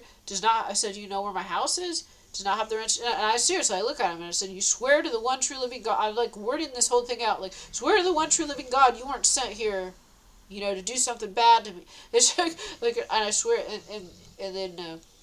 But you didn't say Jesus. I said, then swear to the God that made Jesus, the God that made the heavens and the earth, the God that made Jesus, that you're not here to.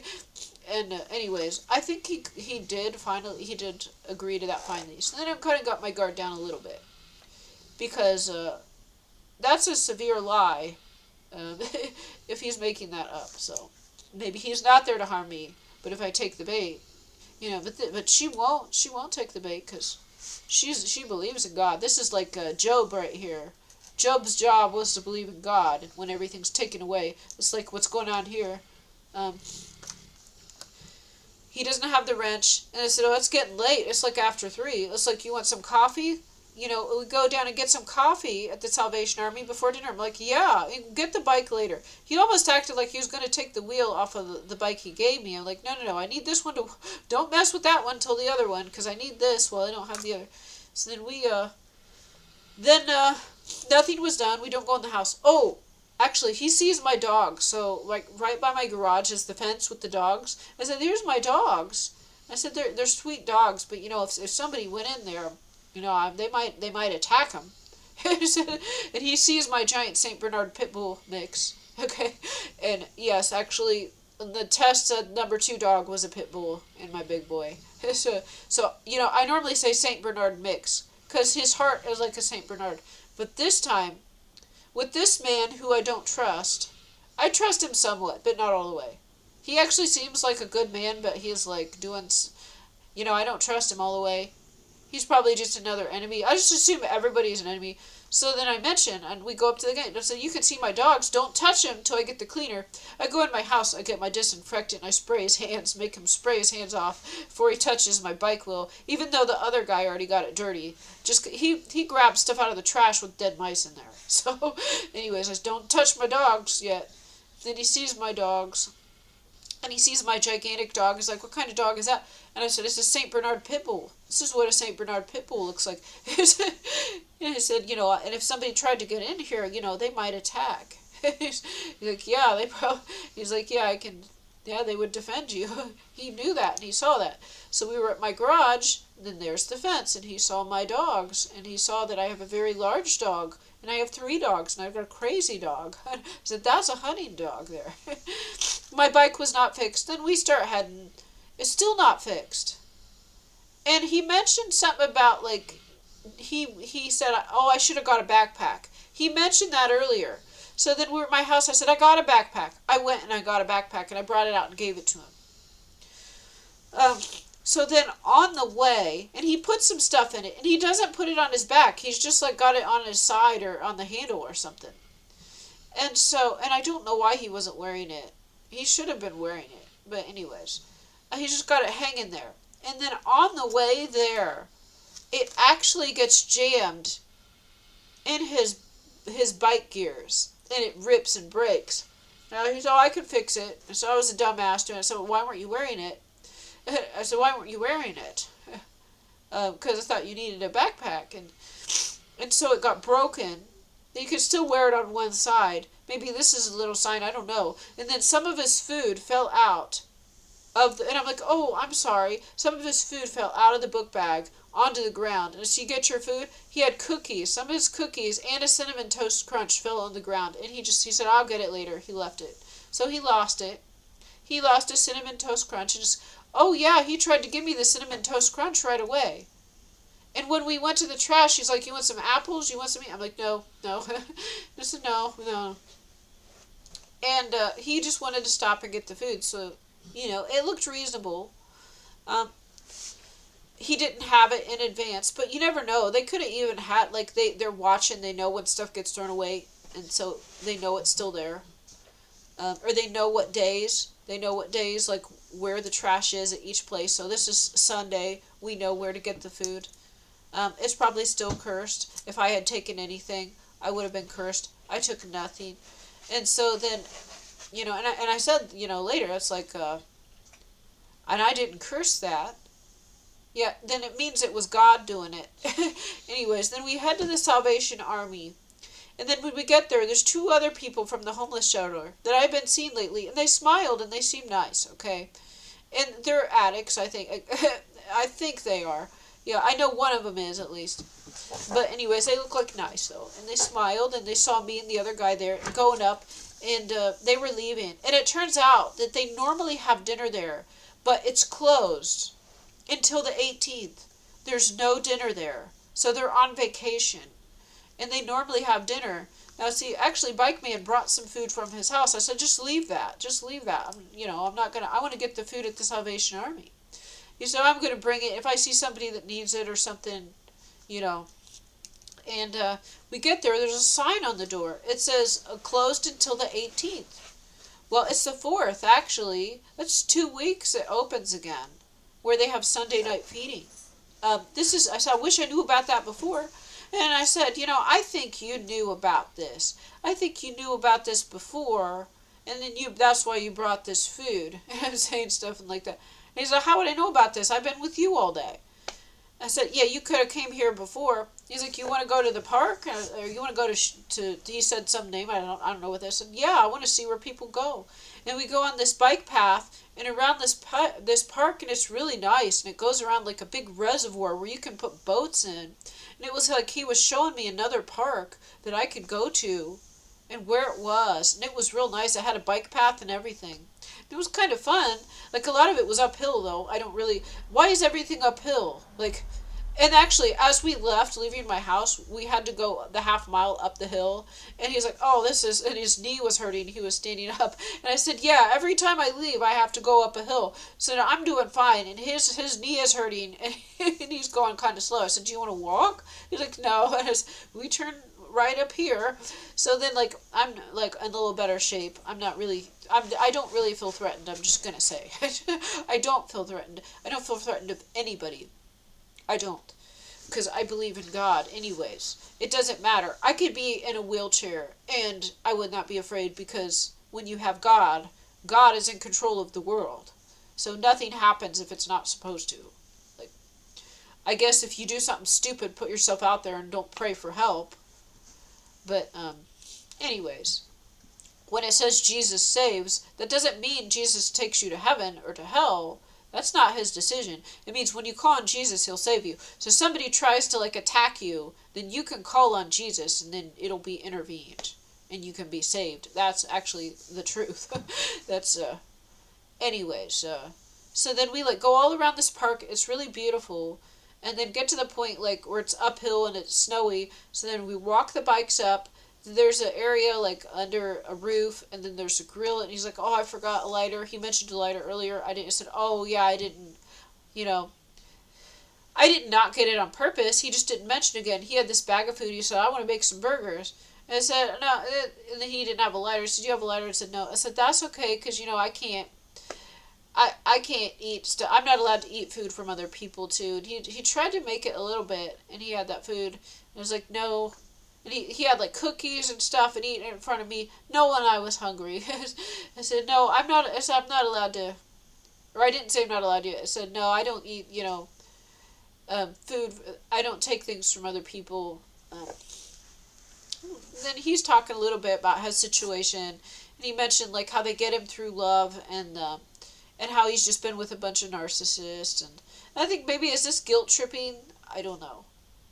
I'm not going to settle with guilt tripping, because he has not acted interested in me at all. But I know there's some curse. Every single one of these guys they send is trying to take me out to eat. Even the ones that work behind the counter, they want to take me out to get a steak. And this is what they say too to the prostitutes: "Let's go get some dinner and hang out." And then they do more than that. Okay. And in some cases they force themselves. They take him out to eat, and then, like, this is what's going to happen. This is, like, videos about prostitutes on the street. That's what they say. But they also want the money, so they do it anyways. They don't try to resist because they want the money. But not me. None of that happened. But here's the thing. Had I taken the food, who knows what he would have tried. God would have saved me from. But who knows, if I had been disobedient to God, I had taken something. Because I remember hearing a video, like, before all this started, like, "Don't take anything from any wicked person." I heard that. One video mentioned that, and I didn't. And then people keep trying to give me stuff. And I'm like, no, no, no. And sometimes they get it in. Sometimes they get something. But here's Bikeman being cursed. No one is, like, saying all this stuff he, like, understands. And so he is obviously sent after me. So I think maybe he is staying in this house, but he's got a place somewhere else. That's just my opinion, I think. And let's see. So then, like, I'm not going to eat it because I don't eat food from other people. And we start biking a little bit more. And I said, and then he said, "Oh, I want some coffee. You can go to McDonald's or something." And I said, "I'm not really spending any money. I got coffee at home." And he's like, "Well, you got $1? Because I got a quarter." He picked up a quarter earlier, because that could buy a coffee. And you said, and I said, actually, I'm not allowed to take, I got to be real careful, because I'm not allowed to take any food I'm not allowed to take it from other people. And especially because you're a man, too. I'm not allowed to take any food from other people. And so he said, "Okay." Or he didn't say really anything. He just kind of, like, he didn't really react. But it was a bit suspicious. Because, like, when I didn't eat the food, he was like, "You want to get some coffee?" He said he wanted some coffee. Because he mentioned coffee, and they have coffee at the Salvation Army. It was closed. I believe he knew in advance. He brought a bag of food with him to make burgers, knowing the park was there and there's a grill. But he didn't have the lighter. He would have made it. I would have smelled it. I would have been tempted. I still wouldn't have eaten it. I still wouldn't have eaten it. But and then he's like, he wanted to go get some coffee, and if I had $1, I had $1 in my bag, $1, and he had a 25 cents. He picked a quarter up off the ground. Putting that together, I could have bought a coffee. Then I would have taken 25 cents from him and compromised myself. And who knows what curse would have happened. So then he's kind of thinking about going to McDonald's, getting a coffee. I said, actually, I got a can of soup at home. I think I'm just going to head home. And I'll be at the soup kitchen tomorrow. And so then he kind of keeps going forward, and he's not reacting or anything. But I can tell he's hiding it real well, but I can still tell he was trying to get me. He was trying to get me. And he might have been sent by good people to test me. Either way, though. I said, I'll be at the soup kitchen tomorrow. I said, I got to be real careful. I'm not allowed to take any food from anyone else. And especially because you're a man. I said, especially because you're male. I'm not allowed. I said, well, actually, when we were there at the park, at the top, under this gazebo building, like a pavilion or something, and I said, and he's got the food he's going to cook, and I said, they've been trying to get me to go out to eat with them for like a month or 2 months or like a month. He said, well, who? And I said, everybody at the soup kitchen. They've been trying to get me. I said, I'm not allowed. And so then he maybe didn't know they all were trying to do this. He was sent to try to do this. I said, they've all been trying to do this. I said, I got to be careful. At this point, I still kind of trusted him, but I'm seeing more and more red flags. Like on the way, he was vaping. And I said, we're called, you got to quit vaping. We're called to quit our addictions. He's like, I'm not addicted. I just do this to help with. So then while we're up there, he's trying to tempt me to take the food.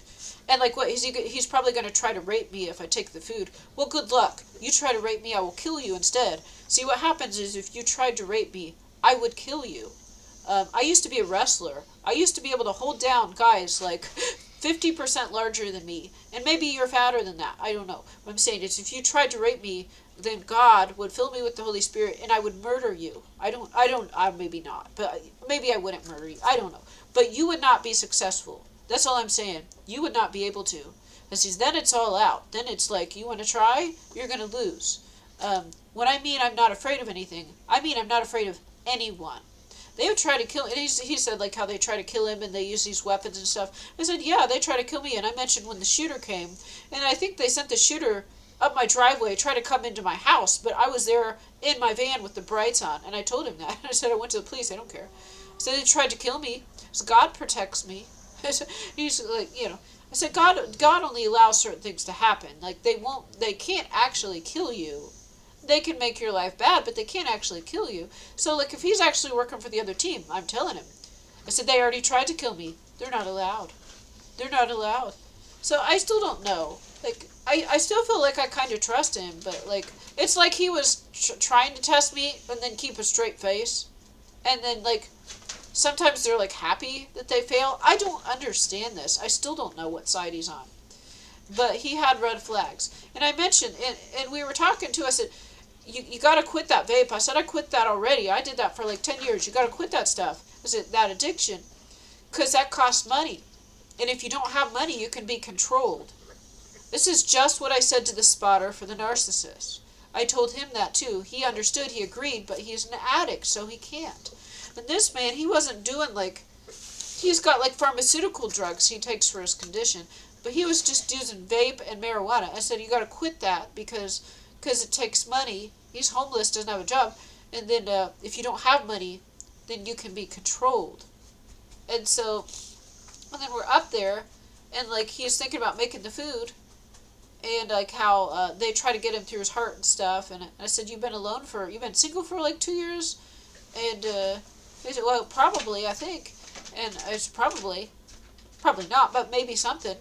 And I said, well, God showed me some things. And one thing God showed me is you got to be single for like 2 years. And so like now I'm like, God's speaking, I'm just saying maybe I got a mission. I'm supposed to say something. Like I pray for God to inspire me what I'm supposed to say. And it's like, God showed me certain things. And like, you have to go through a narcissist detox where you're alone, like no friends, no family for like 2 years. And then you got to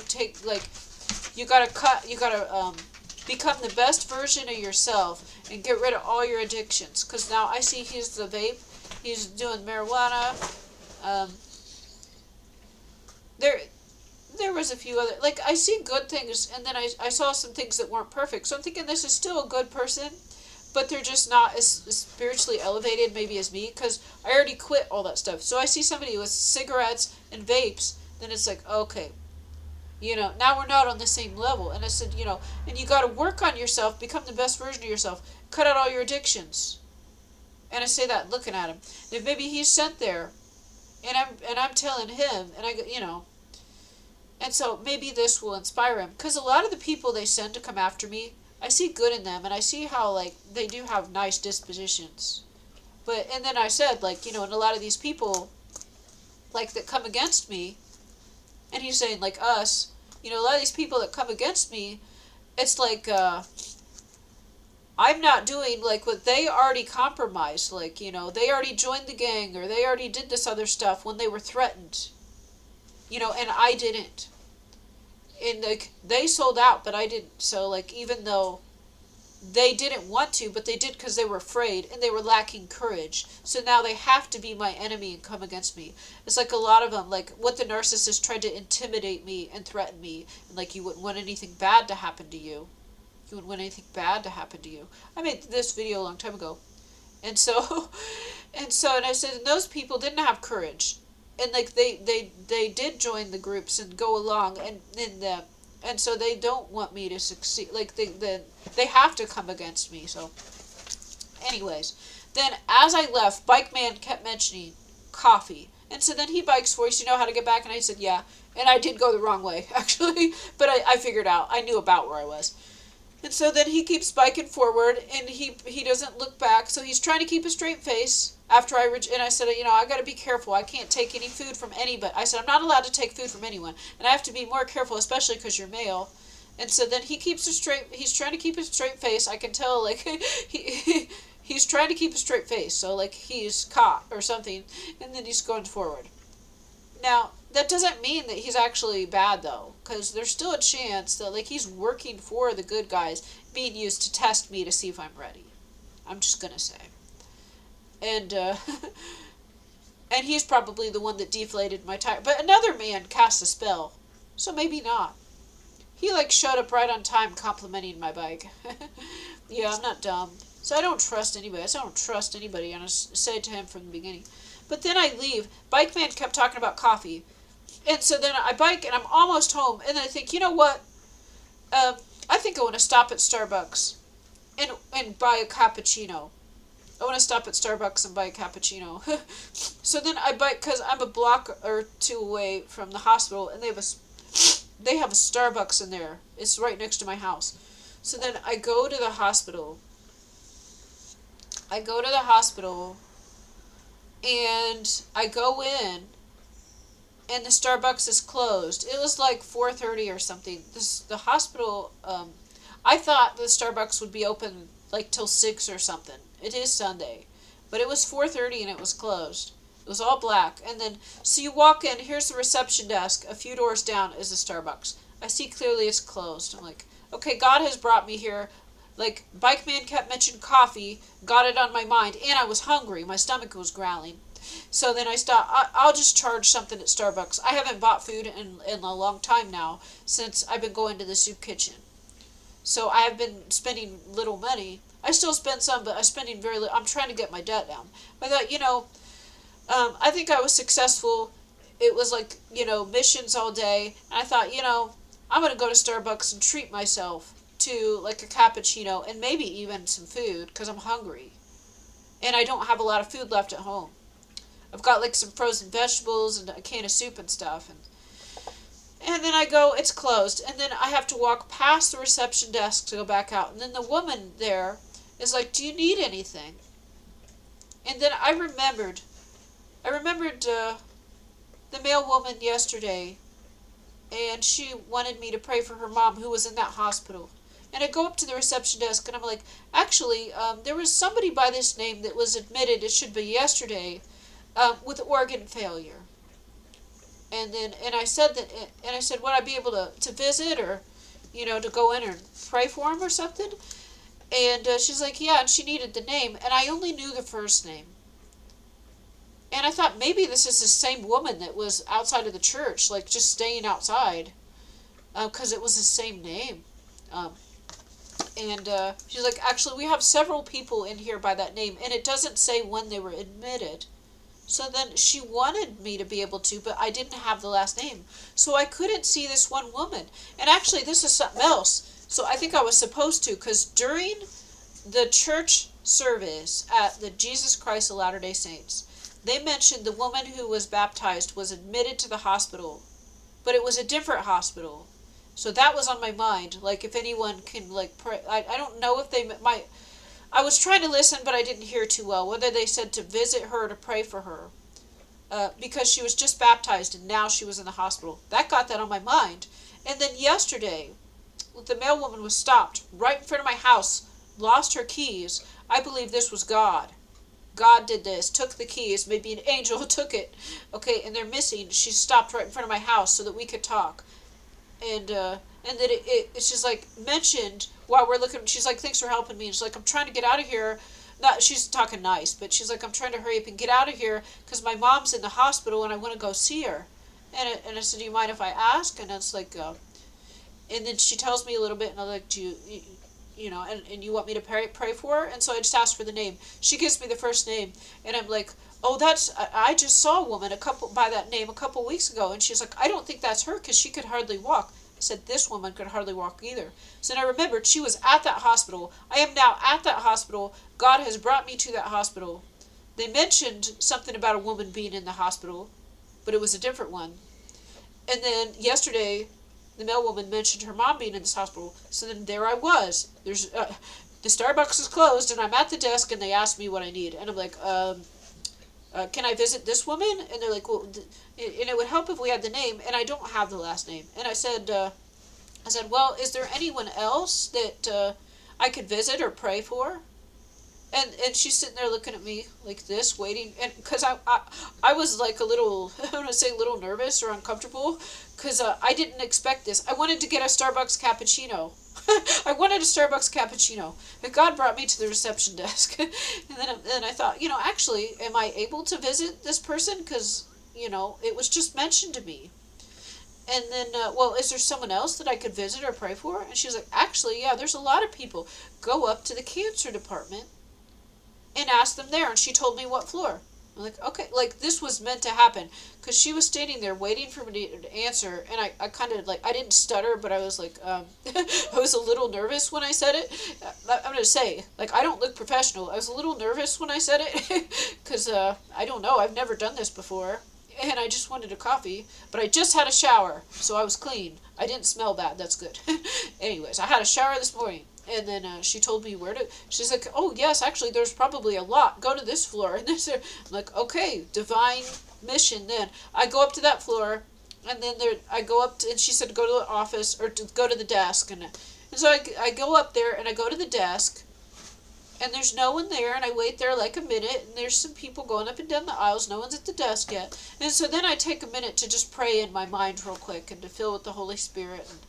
And so then I wasn't ready yet. Now I prayed. And so then eventually a woman comes up, and then and I said, is there somebody in here, like, because I was told, like, to come up to this floor, is there someone that I could visit or pray for or something? And they said, actually, yeah, there's room number 1. There's a woman in there.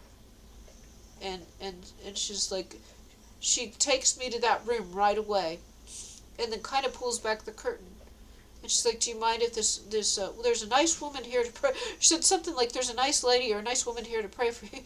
And I'm really nervous. I don't know what I'm doing. I don't even know how to pray this. I don't even know what to say. I don't know what to do. Like, she's here, and do you mind if she comes in? And she said, the husband's in there too. And then I come in, and I'm like, hello. And then she leaves, and I'm like, hello. And the woman is laying in the bed, and she's old, and apparently she's in very bad shape, and she's just laying down on the bed, and she wasn't speaking. I didn't know if she could hear me. I didn't know if she could talk. And then the husband's behind her on the bench by the window, and I go over to him, and I said, I think God brought me here, and if there's somebody that I can pray for or something, and is there something you want me, and what, I said, can I pray for you? And he said, yeah. And I said, what would you want me to pray? And then he told me a few things. So, and then I went over to her and I said, "Do you mind if can I pray for you?" And she said yes, and she could talk and she could hear me, and at that point apparently they've tried everything. Apparently she's got she basically needs a miracle. She wasn't really talking. It looked like she had lost hope, and her husband was just they were really old, and he was just sitting there kind of quiet, and she must have had a ton of cancer. Um, and then I prayed for her, and then at the end, and then they were still waiting, and then at the very end, and then just to make sure I did it right, I said, and I pray this in the name of Jesus. I don't normally do this, okay? I don't say in the name of Jesus, but this time with the healing, I actually can see scripturally that is in the Bible. Now, I don't like people say in the name of Jesus after. I will say this up and down. People say in the name of Jesus after everything, and things they're not supposed to do even. They just say it all the time. It's like, well, what if this isn't God's will? But actually, it's like God brought me here, and God brought me there, and then there's this woman, and she's actually right here, and she brings me there, and I'm like, oh no, oh no. And then I talked to the man a little bit after, and said, I've never done this before, but maybe God will heal you. I was nervous, but I did it, and then they sat there still waiting at the end, and I said, and I pray this in the name of Jesus, as one who follows. If one is to come after Jesus, they can say anything in my name. So that's what I was thinking here, because his followers will heal, and that's what I mean. So the followers of Jesus can heal, and that's why I said this, because it's specifically talking about this stuff. And just to be sure, just to make it to seal it, I said that. And then and I said, God bless you, or something. I don't remember. And then I left. And then I come out, and then there's one of the staff all the way at the end, and she went like this or something. Like maybe she was annoyed I was still there, or she walked around and there was no one else to pray for. And so then I did not approach her or anything. So I'm assuming this is maybe a sign. So I go to where the reception desk is. I go over a little bit and I wait. And then I pray in my head, God, I'm going to leave unless you want me to do something, if you want me to do something else. So I said, I'm going to count 10 seconds, and if no one comes here in 10 seconds, I'm going to go. And so I counted it, no one came, and then I left. So that way I can be sure, am I supposed to do something else? I don't know. So then I leave, and I walk out. And then as I go to get my bike, a man looks at me and stuff. So I don't know. It seems like I was supposed to do this, and it's not me.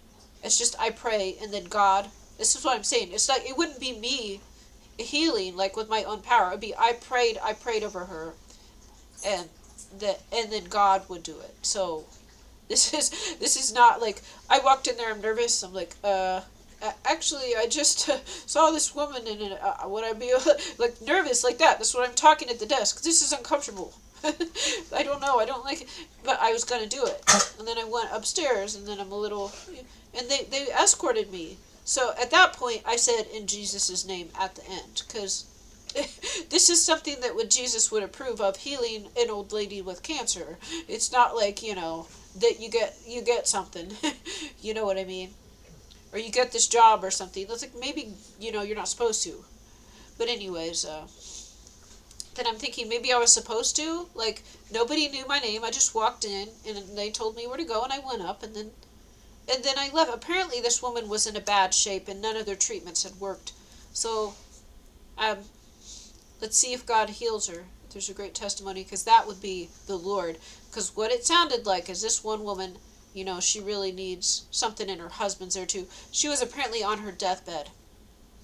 And maybe they had prayed for something. Maybe he had prayed, and then I was sent in there. And then at that point, when I pray, it's just this activation. I don't know. So this would be a testimony of God. If she's dying of cancer, and then a prayer by a stranger completely heals her, would be a testimony of God's glory. And God did it. The hospital didn't do it. God did it. So anyways, then let's see what else is here. Oh, there was some more. So When bikeman came to my backyard to see if he could get the wheel on, he tried a little bit, but actually, like, the neighbor, apparently he took the nut off the other side and put it on the wrong side and tightened it down, and I didn't have a wrench, or no, I had a wrench, but I needed pliers, like big pliers, to get it off now. So he actually sabotaged it. That's probably why his plumbing broke, and God did that. um, yeah, I think that God gave him karma. I'm just gonna say. Anyways, a clue is when he was in my yard, and he said animals love him. He said then the dog's gonna rape me or something. They love me. Well, actually, when we were at my house, it seemed like they barked for a second, and then my big dog yawned and he relaxed and he was fine. But then later, he looked at him and he barked at him, and it's like that wasn't true, cause see, my dog, he acted like he didn't really trust him. Okay, the dog knows. Of course, he's gotten a little weird lately. He actually is getting into more fights with my other boy. He never really did that much. But I don't know. I think there's witchcraft being used to cause trouble between my dogs.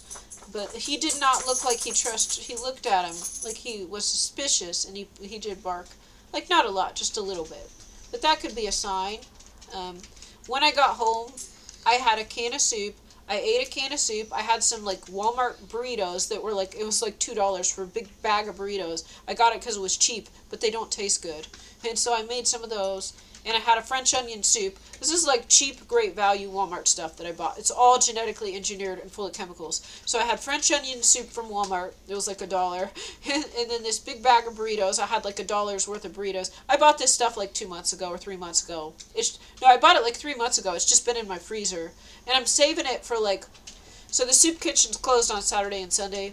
Sometimes I don't have leftovers. I need something to eat. So I just have it in my freezer. And today, I ate, like, half of those burritos. It's, like, not really great, It's not, like, gross, but it doesn't taste good. They don't put cheese in it or seasoning. So it's just kind of like beans in a wrap, and it's kind of bland. Like, Walmart stuff doesn't taste great. And then, and the French onion soup wasn't that good either. Like, it wasn't bad, but it just, they season it so it's not good. So our quality of life sucks. Anyways, I ate it, and I guess I had an apple left. I ate that. I had some milk that was past expiration. I gave that. It was still good, though. I gave it to my dog. Well, it didn't taste good, but it wasn't going to make him sick. I gave that to my dogs. I had some black instant coffee, as you can see in my video here. See. Maybe there's something on this side here. Let's see.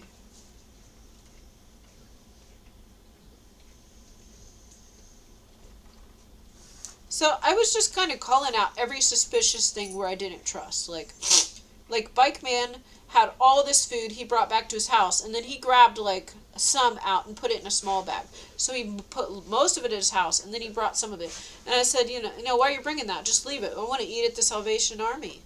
And then he insisted on bringing it, and he said, I'll just give it to someone. Is he going to go find someone to give it to? He said, I'm not going to go out of my way, but if, It was a setup so that I'm hungry. We get it at the top of this park, and there's a grill there. He's going to grill the burgers. I'm going to smell it, and I was hungry. And then he kept mentioning coffee. Coffee got me. He's like, and I want to get a coffee. He was like, I don't know, is this some type of spell or mind control? Because then I really wanted a coffee to the point where I was almost home, and then I'm like, a couple blocks away is Starbucks. I'm going to go get one.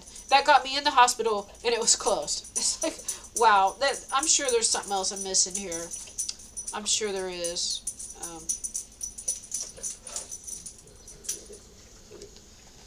Oh my gosh, man.